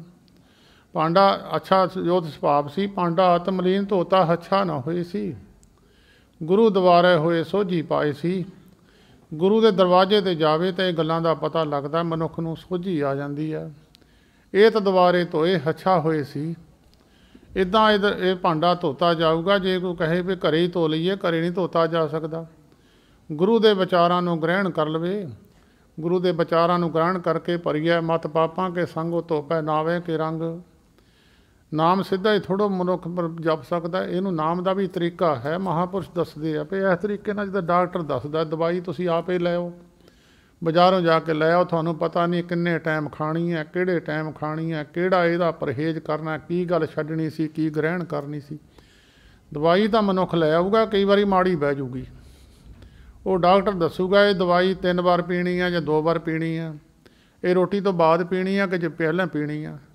ਜੇ ਉਹ ਬਾਅਦ ਪੀਣੀ ਆ ਤਾਂ ਪਹਿਲਾਂ ਪੀ ਲਵੇ ਤਾਂ ਵੀ ਅਸਰ ਨਹੀਂ ਕਰਦੀ, ਜੇ ਪਹਿਲਾਂ ਪੀਣੀ ਤਾਂ ਬਾਅਦ ਵਿੱਚ ਪੀ ਲਵੇ ਤਾਂ ਵੀ ਅਸਰ ਨਹੀਂ ਕਰਦੀ। ਡਾਕਟਰ ਨੇ ਦੱਸ ਕੇ ਉਹਨੂੰ ਸਹੀ ਤਰੀਕੇ ਨਾਲ, ਭਰੀਆ ਮਤ ਪਾਪਾਂ ਕੇ ਸੰਗ ਧੋਪੈ ਨਾਵੇਂ ਕੇ ਰੰਗ, ਨਾਮ ਨੂੰ ਜਪਣ ਦਾ ਤਰੀਕਾ ਹੈ। ਨਾਮ ਨੂੰ ਜਪਣ ਵਾਸਤੇ ਕਿਹੜੀਆਂ ਕਿਹੜੀਆਂ ਕਠਿਨਾਈਆਂ ਰਸਤੇ ਵਿੱਚ ਆਉਂਦੀਆਂ, ਕਿਹੜੇ ਕਿਹੜੇ ਵਿਘਨ ਆਉਂਦੇ ਆ, ਉਹਨਾਂ ਨੂੰ ਦੂਰ ਕਿੱਦਾਂ ਕਰਨਾ। ਜੇ ਉਹ ਅਸਲ ਤਰੀਕੇ ਨਾਲ ਅੰਦਰ ਨਾਮ ਜਿਹੜਾ ਵਸ ਜਾਵੇ ਤਾਂ ਪਾਪਾਂ ਨੂੰ ਕੱਟਦਾ, ਨਹੀਂ ਤਾਂ ਪਾਪਾਂ ਨੂੰ ਕੱਟਦਾ ਨਹੀਂ ਹੈ। ਇੱਕ ਪਰਹੇਜ਼ ਨਾ ਕਰੇ ਤਾਂ ਕਦੀ ਪਾਪ ਕੱਟੇ ਨਹੀਂ ਜਾ ਸਕਦੇ। ਮਨੁੱਖ ਖੰਡ ਖਾਣੋਂ ਹਟੇ ਨਾ, ਗੁੜ ਖਾਣੋਂ ਹਟੇ ਨਾ, ਸ਼ੂਗਰ ਦੀਆਂ ਦਵਾਈਆਂ ਖਾਈ ਜਾਵੇ, ਕਦੀ ਸ਼ੂਗਰ ਕੱਟਦੀ ਨਹੀਂ ਹੈ। ਪਰਹੇਜ਼ ਵੀ ਰੱਖਣੇ ਪੈਣਗੇ। ਪਰਹੇਜ਼ ਨਹੀਂ ਰੱਖੇਗਾ ਤਾਂ ਦਵਾਈ ਦਾ ਆਰਾਮ, ਉਹਨੂੰ ਬਿਮਾਰੀ ਤੋਂ ਆਰਾਮ ਨਹੀਂ ਆਵੇਗਾ। ਜੋ ਗੁਰ ਕਹੇ ਸੋਈ ਪਲ ਮਾਨੋ, ਜਿਹੜੀ ਗੱਲ ਗੁਰੂ ਨੇ ਕਹੀ ਹੈ, ਗੁਰੂ ਗ੍ਰੰਥ ਸਾਹਿਬ ਜੀ ਨੇ ਕਹੀ ਹੈ। ਜੇ ਤਾਂ ਗੁਰੂ ਨੇ ਕਿਹਾ ਵੀ ਕਿ ਸੰਤ ਨੂੰ ਮੱਥਾ ਟੇਕ ਦਿਓ, ਫਿਰ ਟੇਕ ਦਿਓ। ਜੇ ਗੁਰੂ ਨੇ ਕਿਹਾ ਕਿਸੇ ਸਰੀਰ ਨੂੰ ਮੱਥਾ ਨਹੀਂ ਟੇਕਣਾ, ਫਿਰ ਨਾ ਟੇਕੋ। ਜੇ ਗੁਰੂ ਨੇ ਇਹ ਵੀ ਨਹੀਂ ਕਿਹਾ ਵੀ ਕਿਸੇ ਚੋਰ ਨੂੰ ਮੱਥਾ ਟੇਕੋ, ਜੇ ਕਿਸੇ ਨੇ ਗੁਰੂ ਨੇ ਕਿਹਾ ਨਹੀਂ ਹੈ। ਗੁਰੂ ਗ੍ਰੰਥ ਸਾਹਿਬ ਜੀ ਨੂੰ ਪੜ੍ਹ ਕੇ ਦੇਖੋ, ਕੋਈ ਅੰਗ ਐਸਾ ਹੋਊਗਾ ਜਿੱਥੇ ਰੱਬ ਦਿਆਂ ਪਿਆਰਿਆਂ ਦੀ ਵਡਿਆਈ ਨਹੀਂ ਹੈ, ਜਿੱਥੇ ਸਾਧੂ ਮਹਾਤਮਾ ਦੀ ਵਡਿਆਈ ਨਹੀਂ ਹੈ। ਗੁਰੂ ਤਾਂ ਵਡਿਆਈ ਕਰਦਾ, ਗੁਰੂ ਤਾਂ ਕਹਿੰਦਾ ਮੈਨੂੰ ਗੁਰੂ ਦੇ ਸਿੱਖਾਂ ਦੀ ਚਰਨਾਂ ਦੀ ਧੂੜ ਦੀ ਜ਼ਰੂਰਤ ਹੈ। ਅੱਜ ਕੱਲ੍ਹ ਦੇ ਨਵੇਂ ਸਿੱਖ ਕਹਿੰਦੇ ਸਾਨੂੰ ਨਹੀਂ ਕਿਸੇ ਦੀ ਧੂੜ ਦੀ ਜ਼ਰੂਰਤ। ਗੁਰੂ ਅਰਜਨ ਦੇਵ ਮਹਾਰਾਜ ਦਾ ਵਚਨ ਪੜ੍ਹੋ, ਗੁਰੂ ਗ੍ਰੰਥ ਸਾਹਿਬ ਵਿੱਚ ਲਿਖਿਆ ਹੋਇਆ, ਗੁਰ ਸਿੱਖਾਂ ਕੀ ਹਰ ਧੂੜ ਦੇ, ਹਮ ਪਾਪੀ ਪੀ ਗਤ ਪਾਏ। ਮਹਾਰਾਜ ਮੈਨੂੰ ਆਪ ਦੇ ਗੁਰ ਸਿੱਖਾਂ ਦੀ ਮੈਨੂੰ ਧੂੜ ਦੇ ਦੇ, ਜਿਹੜੇ ਤੇਰੇ ਗੁਰ ਸਿੱਖ ਹੈ। ਆਏ ਮਿਲ ਗੁਰ ਸਿੱਖ ਆਏ ਮਿਲ, ਤੂੰ ਮੇਰੇ ਗੁਰੂ ਕੇ ਪਿਆਰੇ। ਉਹ ਗੁਰਸਿੱਖ ਨੂੰ ਮਿਲੋ ਭਾਈ, ਜਿਹੜਾ ਗੁਰਸਿੱਖ ਗੁਰੂ ਦੇ ਕਹੇ ਮੁਤਾਬਕ ਸਿੱਖਿਆ ਪ੍ਰਾਪਤ ਕਰਕੇ ਤੁਰਿਆ ਹੈ। ਜਨ ਨਾਨਕ ਧੂੜ ਮੰਗੈ ਤਿਸ ਗੁਰਸਿੱਖ ਕੀ। ਗੁਰੂ ਨਾਨਕ ਸਾਹਿਬ ਤਾਂ ਕਹਿੰਦੇ ਮੈਨੂੰ ਗੁਰਸਿੱਖ ਦੀ ਧੂੜ ਚਾਹੀ, ਸਿੱਖ ਕਹਿੰਦੇ ਸਾਨੂੰ ਨਹੀਂ ਚਾਹੀਦੀ। ਉਹ ਕਿੱਦਾਂ ਗੁਰੂ ਦੀ ਚਾਲੀ 'ਤੇ ਚੱਲ ਸਕਦੇ ਆ? ਆਪਣੀ ਮਨ ਮਰਜ਼ੀ ਲੈ ਕੇ, ਆਪਣੀ ਮੱਤ ਦੀ ਸੰਸਾਰ ਵਿੱਚ ਲੈ ਕੇ ਤੁਰੇ ਹੋਏ ਆ, ਕਿੱਦਾਂ ਤੁਰ ਜਾਣਗੇ ਗੁਰੂ ਦੇ ਮਗਰ? ਗੁਰੂ ਗ੍ਰੰਥ ਸਾਹਿਬ ਜੀ ਦਾ ਗਿਆਨ ਪੜ੍ਹੋ, ਸੁਣੋ ਤਾਂ ਸਹੀ ਗੁਰੂ ਗ੍ਰੰਥ ਸਾਹਿਬ ਜੀ ਕਹਿੰਦੇ ਕਿਆ ਆ। ਬਹੁਤ ਮਨਮੁੱਖ ਅੱਜ ਟੈਲੀਵਿਜ਼ਨਾਂ 'ਤੇ ਕਥਾ ਕਰਦੇ ਆ, ਪੁੱਠਾ ਸਿੱਧਾ ਬੋਲਦੇ ਆ, ਆਪ ਤਾਂ ਨਿੰਦਿਆ ਕਰਦੇ ਆ, ਦੂਜਿਆਂ ਨੂੰ ਵੀ ਨਿੰਦੇ ਸੁਣਨ ਵਾਲੇ ਨੂੰ ਵੀ ਉਨਾ ਹੀ ਭਾਗੀ ਬਣਾ ਦਿੰਦੇ ਆ। ਆਪ ਤਾਂ ਨਿੰਦਿਆ ਕਰਕੇ ਭਾਗੀ ਹੈ। ਗੁਰੂ ਗ੍ਰੰਥ ਸਾਹਿਬ 'ਚ ਕਹਿੰਦੇ ਨਿੰਦਾ ਭਲੀ ਕਿਸੇ ਕੀ ਨਾਹੀ, ਮਨਮੁਖ ਮੁਗਧ ਕਰਾਨੋ, ਮੂੰਹ ਕਾਲੇ ਤੇ ਨਾ ਨਿੰਦਕਾਂ ਨਰਕੇ ਘੋਰ ਪਵਨ। ਆਪ ਤਾਂ ਨਰਕਾਂ ਨੂੰ ਜਾਣਾ ਹੀ ਆ, ਉਹਨਾਂ ਨੇ ਮੂੰਹ ਕਾਲੇ ਉਹਨਾਂ ਦੇ ਹੋਣੇ ਹੀ ਆ। ਨਿੰਦਿਆ ਉਹ ਹੁੰਦੀ ਆ, ਚੇਤਾ ਰੱਖਿਓ, ਕੋਈ ਗੱਲ ਸੱਚੀ ਨੂੰ 1000 ਵਾਰ ਕਹਿ ਦਿਓ ਤਾਂ ਉਹ ਨਿੰਦਿਆ ਨਹੀਂ ਹੁੰਦੀ। ਨਿੰਦਿਆ ਹੁੰਦੀ ਸੋਨੇ ਨੂੰ ਸੋਨਾ 1000 ਵਾਰ ਕਹਿ ਦਿਓ ਸੋਨਾ, ਉਹ ਕਦੀ ਨਿੰਦਿਆ ਨਹੀਂ ਹੁੰਦੀ। ਅਗਰ ਸੋਨੇ ਨੂੰ ਪਿੱਤਲ ਕਹਿ ਦਿਓ ਨਿੰਦਿਆ ਹੈ। ਕਿਸੇ ਮਨੁੱਖ ਨੂੰ ਜਾਣ ਬੁੱਝ ਕੇ ਮਾੜਾ ਬਣਾਉਣਾ ਹੈ, ਇਹ ਨਿੰਦਿਆ ਹੈ। ਕਿਸੇ ਸੰਤ ਦੀ ਨਿੰਦਿਆ ਕਰਨੀ ਹੈ, ਕਿਸੇ ਹੋਰ ਦੀ ਨਿੰਦਿਆ ਕਰਨੀ, ਉੱਥੇ ਸਟੇਜਾਂ 'ਤੇ ਬੈਠ ਕੇ ਲੋਕਾਂ ਦੀ ਨਿੰਦਿਆ ਹੀ ਕਰੀ ਜਾਂਦੇ, ਚਿੱਕੜ ਸਿੱਟੀ ਜਾਂਦੇ ਇੱਕ ਦੂਜੇ 'ਤੇ।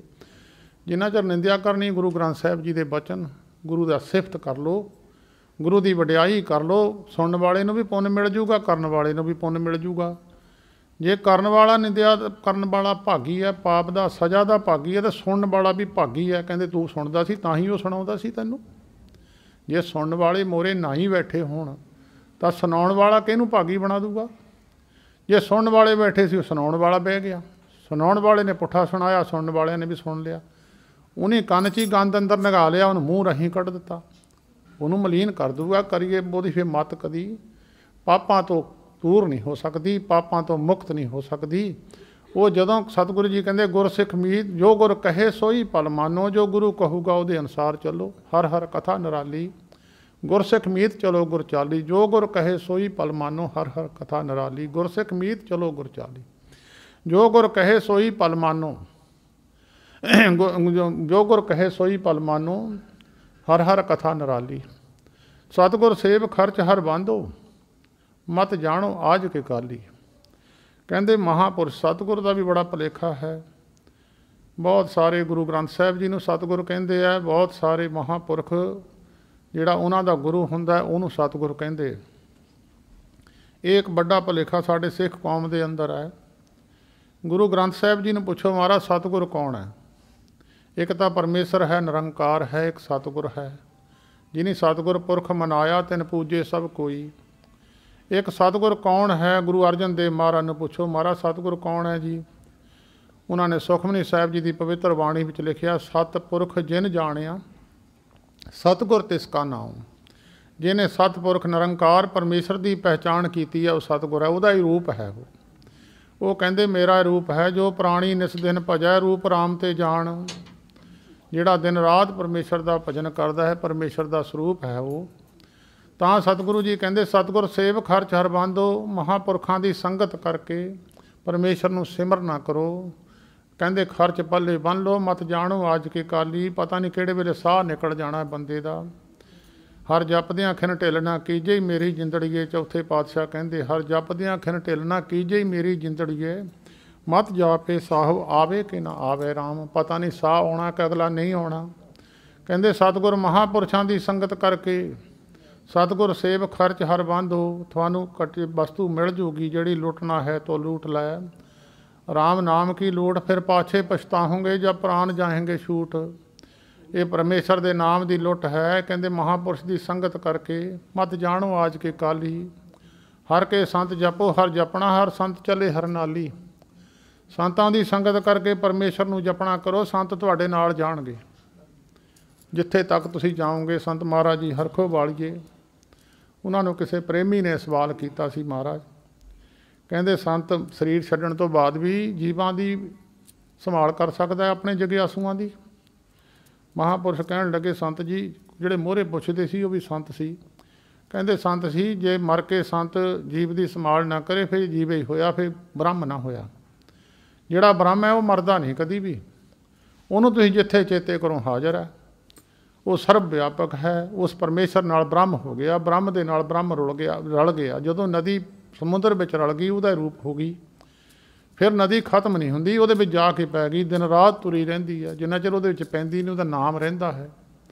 जदों परमेश्वर वाले गुण किसी विच आ जाण, 16 गुण दसे गुरु तेग बहादुर साहिब जी ने, जिन्हां विचों 16 गुण हुंदे आ परमेश्वर स्वरूप हुंदे आ। उन्हां को जाके तुसीं गुरु ग्रंथ साहिब जी महाराज नूं बेनती कीती आ, तुहानूं की पता लगा भी प्रमाण होई कि नहीं है? ये भी नहीं तुहानूं पता लगा मैंने झिड़का मारिया कि नहीं। तुसीं तां बेनती कर दित्ती, तुहाडा विश्वास है। अगे दसूगा कौन जिहड़ा उहदे नाल भेद होया पुरख, वो दसूगा तेरी बेनती प्रवान है कि नहीं है।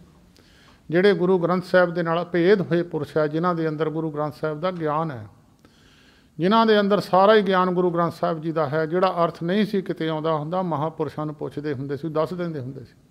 ऐसे अर्थ कर दिंदे सी जिहड़े दुनिया 'च कोई लोक करदे ही ना सी। कई अर्थ ऐसे आ टीकाकारां दे पढ़ के देखो उन्हां विच। एक बार किसी प्रेमी ने संत महाराज जी हरखो वालियां ने सवाल का जवाब पुछया सी। कहंदे महाराज एक सवाल का जवाब है, नक नथ खसम हथ किरत धक्के दे, जहाँ दाने तहाँ खाने नानका सच है। महाराज सच्ची गल है जी? कहंदे नहीं। कहें तुसीं किदां? कहंदा महाराज सच्ची नहीं है, गुरबाणी तो सच्ची है। तुसीं कहंदे नहीं। महापुरुष कहंदे मनमुखां वास्ते सच्ची है, गुरमुखां वास्ते सच्ची नहीं है। मनमुख जिथे परालब्ध पई हुंदी चक्कण जांदा, जिथे भी किसी मुल्क च पई आ, भावें सैकड़ियां मीलां हज़ारां ते पई आ, चक्कण जाऊगा। गुरमुख चक्कण नहीं जाता। गुरमुख के चरणों में परालब्ध आपे ही पहुँच जाती है, उन्होंने परालब्ध चक्कण नहीं जाना पैंदा। इहदा अर्थ किसी टीकाकार ने नहीं किया होना। बहुत ऐसे अर्थ महापुरुष कर दिंदे सी जिहड़े गोज अर्थ जिहड़े गुरु ग्रंथ साहिब जी के किते विद्वानां नूं पता नहीं लगता। विद्वान तो अपनी मत बुद्धि अवस्था अनुसार अर्थ करते हैं। जिहड़े ब्रह्म है उन्होंने जिन्होंने बाणी लिखी है, अर्थ सही का तो उन्होंने ही पता जिन्होंने बाणी लिखी है, तो अगे अर्थ करने वाले ने अपनी अपनी मत बुद्धि अनुसार अर्थ कर दिता। ਤਾਂ सतगुरु जी ने बड़े प्रमाण दे दे के गुरु ग्रंथ साहिब जी के जिन्हां पुरखां अंदर गुण गुरु वाले पैदा हो जाण, परमेश्वर वाले गुण पैदा हो जाण, उन्होंने दुनिया परमेश्वर कहण लग जाती है। जे किसी विच गुण चंगे होण, किसी का हक ना खांदा होवे, किसी नूं माड़ा ना बोलदा होवे, मंदा बचन ना बोलदा होवे, गाल कढ़दा ना होवे, अपना कर्म करके रोटी खांदा होवे, पिंड च पुछो बई फलाने बंदे दा किदां हाल, वो कहंदे जी देवता है। वो तां एक मनुख तो देवते का दर्जा उन्होंने दे दिंदे आ सिर्फ उहदे गुणां नूं देख के। गुरु गोबिंद सिंह साहिब जी महाराज ने अपनी बेहतर नाटक की पवित्र बाणी में उन्होंने जिक्र किया है, साध कर्म जे पुरख कमावै, नाम देवता जगत कहावै। साधुआं वाले कर्म कोई करूगा दुनिया उन्होंने बंदे नूं देवता कहण लग जाती है। ਕੋਕਰਿਤ ਕਰਮ ਜੋ ਜਗਮੋ ਕਰਹੀ, ਅਸੁਰ ਨਾਮ ਤੈਨੂੰ ਹੋ ਕੋ ਤਰਹੀ। ਜਿਹੜਾ ਗਲਤ ਕਰਮ ਕਰ ਲੱਗ ਜਾਂਦਾ ਉਹਨੂੰ ਰਾਖਸ਼ ਕਹਿਣ ਲੱਗ ਜਾਂਦੇ। ਹਰਨਾਕਸ਼ ਨੂੰ ਹਰਨ ਕਛਪ ਨੂੰ ਰਾਖਸ਼ ਕਿਹਾ ਅਤੇ ਪ੍ਰਹਲਾਦ ਨੂੰ ਦੇਵਤਾ ਕਹਿ ਦਿੱਤਾ। ਪ੍ਰਹਲਾਦ ਦੇ ਵਿੱਚ ਰੱਬ ਵਾਲੇ ਗੁਣ ਸਨ, ਔਰ ਪ੍ਰਹਲਾਦ ਦੇ ਮਗਰ ਲੱਗਣ ਵਾਸਤੇ ਦੁਨੀਆ ਨੂੰ ਕਹਿ ਦਿੱਤਾ ਨਾਮ ਜਪੋ ਜੀ ਐਸੇ ਐਸੇ ਧਰੂ ਪ੍ਰਹਲਾਦ ਜਪਿਓ ਹਰ ਜੈਸੇ। ਕਿਸੇ ਨੂੰ ਕਿਹਾ ਰਾਜੇ ਦੇ ਮਗਰ ਲੱਗਣ ਵਾਸਤੇ, ਰਾਜਾ ਭਾਵੇਂ ਸਾਰੇ ਮੁਲਕ ਨੂੰ ਸੰਭਾਲਦਾ ਹੋਵੇ, ਕਦੀ ਕਿਸੇ ਨੇ ਕਿਹਾ ਰਾਜੇ ਦੇ ਮਗਰ ਲੱਗੋ। ਜੋ ਗੁਰੂ ਦਾ ਗਿਆਨ ਹੈ ਉਹਦੇ ਮਗਰ ਲੱਗ ਕੇ ਹੀ ਮਨੁੱਖ ਦਾ ਭਲਾ ਹੈ। ਹੋ ਸਕਦਾ ਰਾਜੇ ਕੋਲ ਸਾਰੀਆਂ ਇੱਛਾ ਪੂਰੀਆਂ ਨਾ ਹੋਣ, ਸਾਰੀਆਂ ਇੱਛਾ ਪ੍ਰਭੂ ਦਾ ਨਾਲ ਭੇਦ ਪੁਰਖ ਹੈ, ਪ੍ਰਭੂ ਦਾ ਸਰੂਪ ਹੈ, ਉਹਦੇ ਕੋਲ ਜਾ ਕੇ ਤੁਹਾਨੂੰ ਸਾਰੀਆਂ ਚੀਜ਼ਾਂ ਦੀ ਪ੍ਰਾਪਤੀ ਹੋ ਜਾਊਗੀ। ਹਰ ਕੇ ਸੰਤ ਸਤਿਗੁਰ ਸੇਵ ਖਰਚ ਹਰ ਬਾਂਧੋ, ਮਤ ਜਾਣੋ ਆਜ ਕੇ ਕਾਲੀ। ਹਰ ਕੇ ਸੰਤ ਜਪੋ ਹਰ ਜਪਣਾ, ਹਰ ਸੰਤ ਚਲੇ ਹਰ ਨਾਲੀ। ਸਤਿਗੁਰ ਹਰ ਸੰਤ ਚਲੇ ਹਰ, ਜਿਨ ਹਰ ਜਪਿਆ ਸੇ ਹਰ ਹੋਏ, ਹਰ ਮਿਲਿਆ ਕੇਲ ਕੇ ਲਾਲੀ। ਜਿਨ੍ਹਾਂ ਨੇ ਪਰਮੇਸ਼ਰ ਨੂੰ ਜਪਿਆ ਉਹੀ ਸਰੂਪ ਬਣ ਗਏ। ਤੂੰ ਤੂੰ ਕਰਤਾ ਤੂੰ ਹੁਆ, ਮੁਝ ਮੈਂ ਰਹਾ ਨਾ ਹੂੰ। ਜਬ ਆਪਾ ਪਰਕਾ ਮਿਟ ਗਿਆ, ਜਤ ਦੇਖਾਂ ਤਤ ਤੂੰ। ਜਿਹਨੇ ਉਹਨੂੰ ਯਾਦ ਕਰਨਾ ਉਹਦੇ ਵਰਗਾ ਹੀ ਹੋ ਗਿਆ। ਦਿਨ ਰਾਤ ਪਰਮੇਸ਼ਰ ਦਾ ਭਜਨ ਕਰਦੇ ਆ, ਪਰਮੇਸ਼ਰ ਸਰੂਪ ਹੀ ਮਨੁੱਖ ਹੋ ਗਿਆ। ਉਹਨਾਂ ਦੀ ਪੂਜਾ ਅੱਜ ਤੱਕ ਹੁੰਦੀ ਹੈ ਦੁਨੀਆ ਦੇ ਅੰਦਰ। ਜਿਹੜੇ ਪਰਮੇਸ਼ਰ ਸਰੂਪ ਬਣੇ ਅੱਜ ਤੱਕ ਦੁਨੀਆ ਉਹਨਾਂ ਨੂੰ ਚੇਤੇ ਕਰਦੀ ਹੈ। ਭਗਤਾਂ ਨੇ ਅਵਸਥਾ ਪ੍ਰਾਪਤ ਕੀਤੀ, ਸਾਰੇ ਗੁਰੂ ਗ੍ਰੰਥ ਸਾਹਿਬ ਜੀ ਦੇ ਵਿੱਚ ਬੈਠੇ। ਕੌਣ ਕਹਿੰਦਾ ਬੰਦੇ ਨੂੰ ਮੱਥਾ ਨਹੀਂ ਟੇਕਣਾ ਚਾਹੀਦਾ? ਸਾਰੇ ਬੰਦੇ ਦੇ ਸਰੂਪ 'ਚ ਆਏ ਆ, ਉਹਨਾਂ ਦੀ ਬਾਣੀ ਗੁਰੂ ਗ੍ਰੰਥ ਸਾਹਿਬ 'ਚ ਦਰਜ ਹੈ। ਜਦ ਇਹ ਅਵਸਥਾ ਪ੍ਰਾਪਤ ਕਰਕੇ ਗੁਰੂ ਗ੍ਰੰਥ ਸਾਹਿਬ ਦੇ ਕਹੇ ਮੁਤਾਬਕ ਮਨੁੱਖ ਕਿਸੇ ਅਵਸਥਾ 'ਤੇ ਪਹੁੰਚੂਗਾ ਹੀ, ਜਿਹੜਾ ਪਹੁੰਚਦਾ ਉਹਨੂੰ ਉੱਡਾ ਉੱਡਾ ਅਹੁਦਾ ਦੇ ਦਿੰਦੇ ਆ। ਇਹ ਸਾਰੇ ਗਰੀਬ ਘਰਾਂ ਦੇ ਸਨ। ਭਗਤ ਰਵਿਦਾਸ ਜੀ ਜੁੱਤੀਆਂ ਗੰਢਦੇ ਸਨ, ਨਾਮਦੇਵ ਜੀ ਚੰਦੇ ਛਾਪਦੇ ਸਨ। ਹੋਰ ਭਗਤਾਂ ਦਾ ਜੀਵਨ ਪੜ੍ਹ ਕੇ ਦੇਖੋ, ਜਿਨ੍ਹਾਂ ਨੇ ਗੁਰੂ ਨਾਨਕ ਦੀ ਸੇਵਾ ਕੀਤੀ ਆ। ਭਾਈ ਲਾਲੋ ਵਰਗਿਆਂ ਨੇ ਦੇਖੋ, ਗੁਰੂ ਨਾਨਕ ਸਾਹਿਬ ਦੇ ਗਰੀਬ ਘਰਾਂ ਦੇ ਸਨ, ਜਿਨ੍ਹਾਂ ਨੂੰ ਖਾਣ ਨੂੰ ਵੀ ਰੋਟੀ ਵੀ ਜੁੜਦੀ ਨਾ ਸੀ। ਉਹਨਾਂ ਨੂੰ ਦੁਨੀਆ ਅੱਜ ਚੇਤੇ ਕਰਦੀ ਹੈ। ਜਦੋਂ ਗੁਰੂ ਗ੍ਰੰਥ ਸਾਹਿਬ ਜੀ ਦਾ ਗਿਆਨ ਕਿਸੇ ਪੁਰਖ ਦੇ ਅੰਦਰ ਆ ਜਾਂਦਾ, ਉਹ ਗਿਆਨ ਦੀ ਪੂਜਾ ਸੰਸਾਰ ਨੇ ਕੀਤੀ ਹੈ। ਜਿਹੜੇ ਸਰੀਰ 'ਚ ਗਿਆਨ ਆ ਗਿਆ ਉਹਦੀ ਵੀ ਪੂਜਾ ਸੰਸਾਰ ਵਿੱਚ ਹੁੰਦੀ ਹੈ। ਇਹ ਅਵਸਥਾ ਕਿਤੇ ਨਾ ਕਿਤੇ ਮਨੁੱਖ ਲੈ ਕੇ ਪਹੁੰਚ ਜਾਂਦਾ। ਇਹ ਨਹੀਂ ਕਿ ਕਿਸੇ ਮਨੁੱਖ ਨੂੰ ਮੱਥਾ ਹੀ ਨਹੀਂ ਟੇਕਣਾ। ਮਾਤਾ ਨੂੰ ਮੱਥਾ ਟੇਕਣਾ ਬਣਦਾ। ਜੇ ਮਾਤਾ ਨੂੰ ਮੱਥਾ ਨਹੀਂ ਟੇਕੋਗੇ ਤਾਂ ਅਸੀਸ ਨਹੀਂ ਦਊਗੀ। ਆਪਣੇ ਤੋਂ ਵੱਡੇ ਤੋਂ ਮੱਥਾ ਟੇਕਣਾ ਦਾ ਸਤਿਕਾਰ ਹੈ। ਇੱਕ ਕਿਸੇ ਨੂੰ ਵੀ ਤੁਸੀਂ ਮੱਥਾ ਟੇਕੋ, ਸਤਿਕਾਰ ਹੈ। ਨੂੰਹ ਆਪਣੀ ਸੱਸ ਨੂੰ ਮੱਥਾ ਟੇਕਦੀ, ਜੇ ਨਹੀਂ ਟੇਕਦੀ ਉਹ ਅਸੀਸ ਨਹੀਂ ਦਿੰਦੀ। ਇਸੇ ਤਰ੍ਹਾਂ ਜਦ ਤੁਸੀਂ ਵੱਡੇ ਦਾ ਸਤਿਕਾਰ ਕਰੋਗੇ, ਤੁਹਾਡਾ ਵੀ ਸਤਿਕਾਰ ਲੋਕ ਕਰਨਗੇ। ਤੁਸੀਂ ਆਪਣੇ ਤੋਂ ਵੱਡਿਆਂ ਦਾ ਸਤਿਕਾਰ ਕਰੋਗੇ, ਤੁਹਾਡੇ ਆਉਣ ਵਾਲੀਆਂ ਪੀੜ੍ਹੀਆਂ ਤੁਹਾਡਾ ਸਤਿਕਾਰ ਕਰਨਗੇ। ਸਤਿਕਾਰ ਕਰਾਉਣਾ ਜਿਹਨੇ, ਉਹਨੂੰ ਕਰਨਾ ਸਿੱਖਣਾ ਪਊ। ਜਿਹੜਾ ਸੰਸਾਰ ਵਿੱਚ ਸਤਿਕਾਰ ਚਾਹੁੰਦਾ ਹੈ ਉਹਨੂੰ ਦੂਜਿਆਂ ਦਾ ਕਰਨਾ ਪਊ। ਜਿਹੜਾ ਆਪਣੀ ਮੱਤ ਉੱਚੀ ਕਰਨੇ ਚਾਹੁੰਦਾ ਉਹਨੂੰ ਨੀਵੇਂ ਹੋਣਾ ਪਊ। ਨੀਵੇਂ ਹੋਊਗਾ ਤਾਂ ਮੱਤ ਉੱਚੀ ਹੋਊਗੀ। ਜਿਹੜਾ ਆਪ ਉੱਚਾ ਹੋ ਗਿਆ ਉਹਦੀ ਮੱਤ ਨੀਵੀਂ ਹੋ ਜਾਂਦੀ ਹੈ।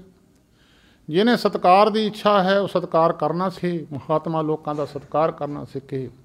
ਆਮ ਤੌਰ 'ਤੇ ਦੁਨੀਆ ਦੀ ਕਹਾਵਤ ਹੈ, ਬੀਜਿਆ ਹੀ ਵੱਢਦਾ ਮਨੁੱਖ। ਜਿਹੜਾ ਆਪਣੇ ਬਜ਼ੁਰਗਾਂ ਨੂੰ ਨਹੀਂ ਪੁੱਛਦਾ ਤੇ ਪੁੱਛਦਾ ਉਹਨਾਂ ਮੁੰਡਿਆਂ ਨੂੰ ਵੀ, ਉਹਨਾਂ ਦੇ ਮੁੰਡੇ ਵੀ ਨਹੀਂ ਪੁੱਛਦੇ, ਬੀਜਿਆ ਹੀ ਵੱਢਦਾ ਮਨੁੱਖ। ਤਾਂ ਸਤਿਗੁਰੂ ਜੀ ਨੇ ਬੜੇ ਬਚਨ ਗੁਰੂ ਗ੍ਰੰਥ ਸਾਹਿਬ ਵਿੱਚ ਦਰਜ ਕੀਤੇ ਹੈ। ਤਾਂ ਸਤਿਗੁਰੂ ਜੀ ਨੇ ਬੜਾ ਗਿਆਨ, ਜੋ ਗੁਰੂ ਅਰਜਨ ਦੇਵ ਮਹਾਰਾਜ ਨੇ, ਜਿੰਨੀ ਇੱਕ ਮਤ ਬੁੱਧੀ ਮਹਾਂਪੁਰਸ਼ਾਂ ਨੇ ਬਖਸ਼ੀ ਹੈ। ਆਪਣੀ ਮਤ ਬੁੱਧੀ ਜਾਂ ਗਿਆਨ ਆਪਣਾ ਨਹੀਂ ਹੈ, ਗਿਆਨ ਮਹਾਂਪੁਰਖਾਂ ਦਾ ਬਖਸ਼ਿਸ਼ ਜੇ ਤੇ ਕਰ ਦਿੰਦੇ ਆ। ਅਧਿਆਪਕ ਹੈ, ਉਹ ਸਬਕ ਦੇ ਦਿੰਦਾ। ਜਿੰਨਾ ਜਿੰਨਾ ਕੋਈ ਸਬਕ ਲੈ ਕੇ ਅੱਗੇ ਪੜ੍ਹਾਈ ਕਰਦਾ, ਉਨਾ ਉਹਨੂੰ ਉੱਚਾ ਅਹੁਦਾ ਮਰਾਤਬਾ ਮਿਲ ਜਾਂਦਾ। ਸੰਤ ਮਹਾਰਾਜ ਜੀ ਹਰਖੋ ਵਾਲੀਏ ਉਸ ਅਸਥਾਨ ਦੀ ਦੁਆਬੇ ਦੀ ਮਹਾਨ ਹਸਤੀ ਹੋਈ ਹੈ, ਜਿਨ੍ਹਾਂ ਦਾ ਜਿੱਥੇ ਜਿੱਥੇ ਵੀ ਨਾਨਕ ਨਾਮ ਲੇਵਾ ਗੁਰਸਿੱਖ ਬੈਠੇ ਨੇ। ਬਾਹਰਲਿਆਂ ਮੁਲਕਾਂ ਵਿੱਚ ਵੀ ਜਿੱਥੇ ਵੀ ਗੁਰੂ ਨਾਨਕ ਸਾਹਿਬ ਗੁਰਸਿੱਖਾਂ ਦੀ ਸਟੇਜ ਹੈ, ਉਹਨਾਂ ਸਟੇਜਾਂ 'ਤੇ ਬੜੇ ਸਤਿਕਾਰ ਦੇ ਨਾਲ ਉਹਨਾਂ ਮਹਾਂਪੁਰਸ਼ਾਂ ਦਾ ਨਾਮ ਲਿਆ ਜਾਂਦਾ। ਜਿੰਨੀ ਕੁ ਮਤ ਬੁੱਧੀ ਉਹਨਾਂ ਨੇ ਬਖਸ਼ੀ ਹੈ, ਉਹਦੇ ਅਨੁਸਾਰ ਤੁਹਾਡੇ ਨਾਲ ਵਿਚਾਰ ਸਾਂਝੀ ਕੀਤੀ ਹੈ।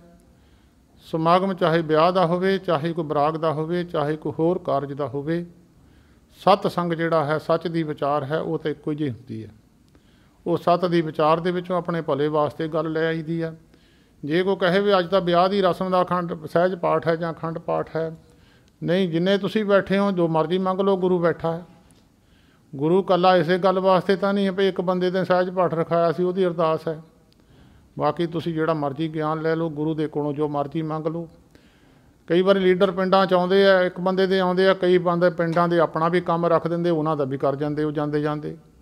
ਇਹ ਤਾਂ ਗੁਰੂ ਗ੍ਰੰਥ ਸਾਹਿਬ ਮਹਾਰਾਜ ਸਾਂਝਾ ਗਿਆਨ ਹੈ। ਜਿਹੜਾ ਉਹਨਾਂ ਤੋਂ ਗਿਆਨ ਲੈਂਦਾ ਹੈ ਉਹ ਗਿਆਨ ਲੈ ਕੇ ਮਨੁੱਖ ਉਸੇ ਅਹੁਦੇ ਮਰਾਤਬੇ 'ਤੇ ਪਹੁੰਚ ਜਾਂਦਾ ਹੈ। ਸੋ ਸਾਰਿਆਂ ਦਾ ਧੰਨਵਾਦ ਹੈ। ਭਾਵੇਂ ਲੜਕੀ ਦੀ ਸਾਧ ਸੰਗਤ ਵਿਆਹ ਦੀ ਰਸਮ ਨੂੰ ਉਸ ਕਾਰਜ ਵਾਸਤੇ ਗੁਰੂ ਗ੍ਰੰਥ ਸਾਹਿਬ ਜੀ ਦਾ ਆਸਰਾ ਲਿਆ ਹੈ, ਅਤੇ ਉਹ ਆਸਰਾ ਲੈਂਦਿਆਂ ਹੋਇਆਂ ਭਾਈ ਆਪਣਾ ਜੀਵਨ ਵਿੱਚ ਤਰੱਕੀ ਵੀ ਕਰੀਦੀ ਹੈ। ਅਤੇ ਉਹ ਤਰੱਕੀ ਤਾਂ ਹੁੰਦੀ ਆ ਜੇ ਮਨੁੱਖ ਉਹਨੂੰ ਇਸ ਗੱਲ ਨੂੰ ਅੰਦਰ ਪੱਕਾ ਕਰਕੇ ਆਵੇ ਕਿ ਮੈਂ ਕੋਈ ਆਪ ਵੀ ਧਾਰਮਿਕ ਅਵਸਥਾ ਵਿੱਚ ਤਰੱਕੀ ਕਰਨੀ ਆ। ਕੇਵਲ ਇਹ ਨਹੀਂ ਕਿ ਗਿਆਨ ਸੁਣ ਕੇ ਚਲੇ ਗਏ। ਤਾਂ ਹੁਣ ਤਾਂ ਗਾਹਾਂ ਜ਼ਿਆਦਾ ਕੰਮ ਖਰਾਬ ਹੋ ਗਿਆ। ਇਕਾਗਰਤਾ ਹੀ ਤਾਂ ਫੋਨ ਹੀ ਨਹੀਂ ਹੋਣ ਦਿੰਦੇ। ਜੇ ਕਿਸੇ ਦੀ ਅਰਦਾਸ ਹੁੰਦੀ ਹੋਵੇ 4-5 ਇਹ ਵੱਜ ਜਾਂਦੇ, ਇਕਾਗਰਤਾ ਹੀ ਭੰਗ ਹੋ ਜਾਂਦੀ ਹੈ। ਅਰਦਾਸ ਫਿਰ ਹੁੰਦੀ ਨਹੀਂ ਆ। ਦੂਜਿਆਂ ਧਰਮਾਂ ਤੋਂ ਲੈ ਲੈਣੀ ਚਾਹੀਦੀ ਚੰਗੀ ਗੱਲ। ਦੂਜਿਆਂ ਧਰਮਾਂ ਨੂੰ ਮੰਦਾ ਨਹੀਂ, ਕਿਸੇ ਕੋਈ ਚੰਗੀ ਗੱਲ ਹੈ ਲੈ ਲਓ।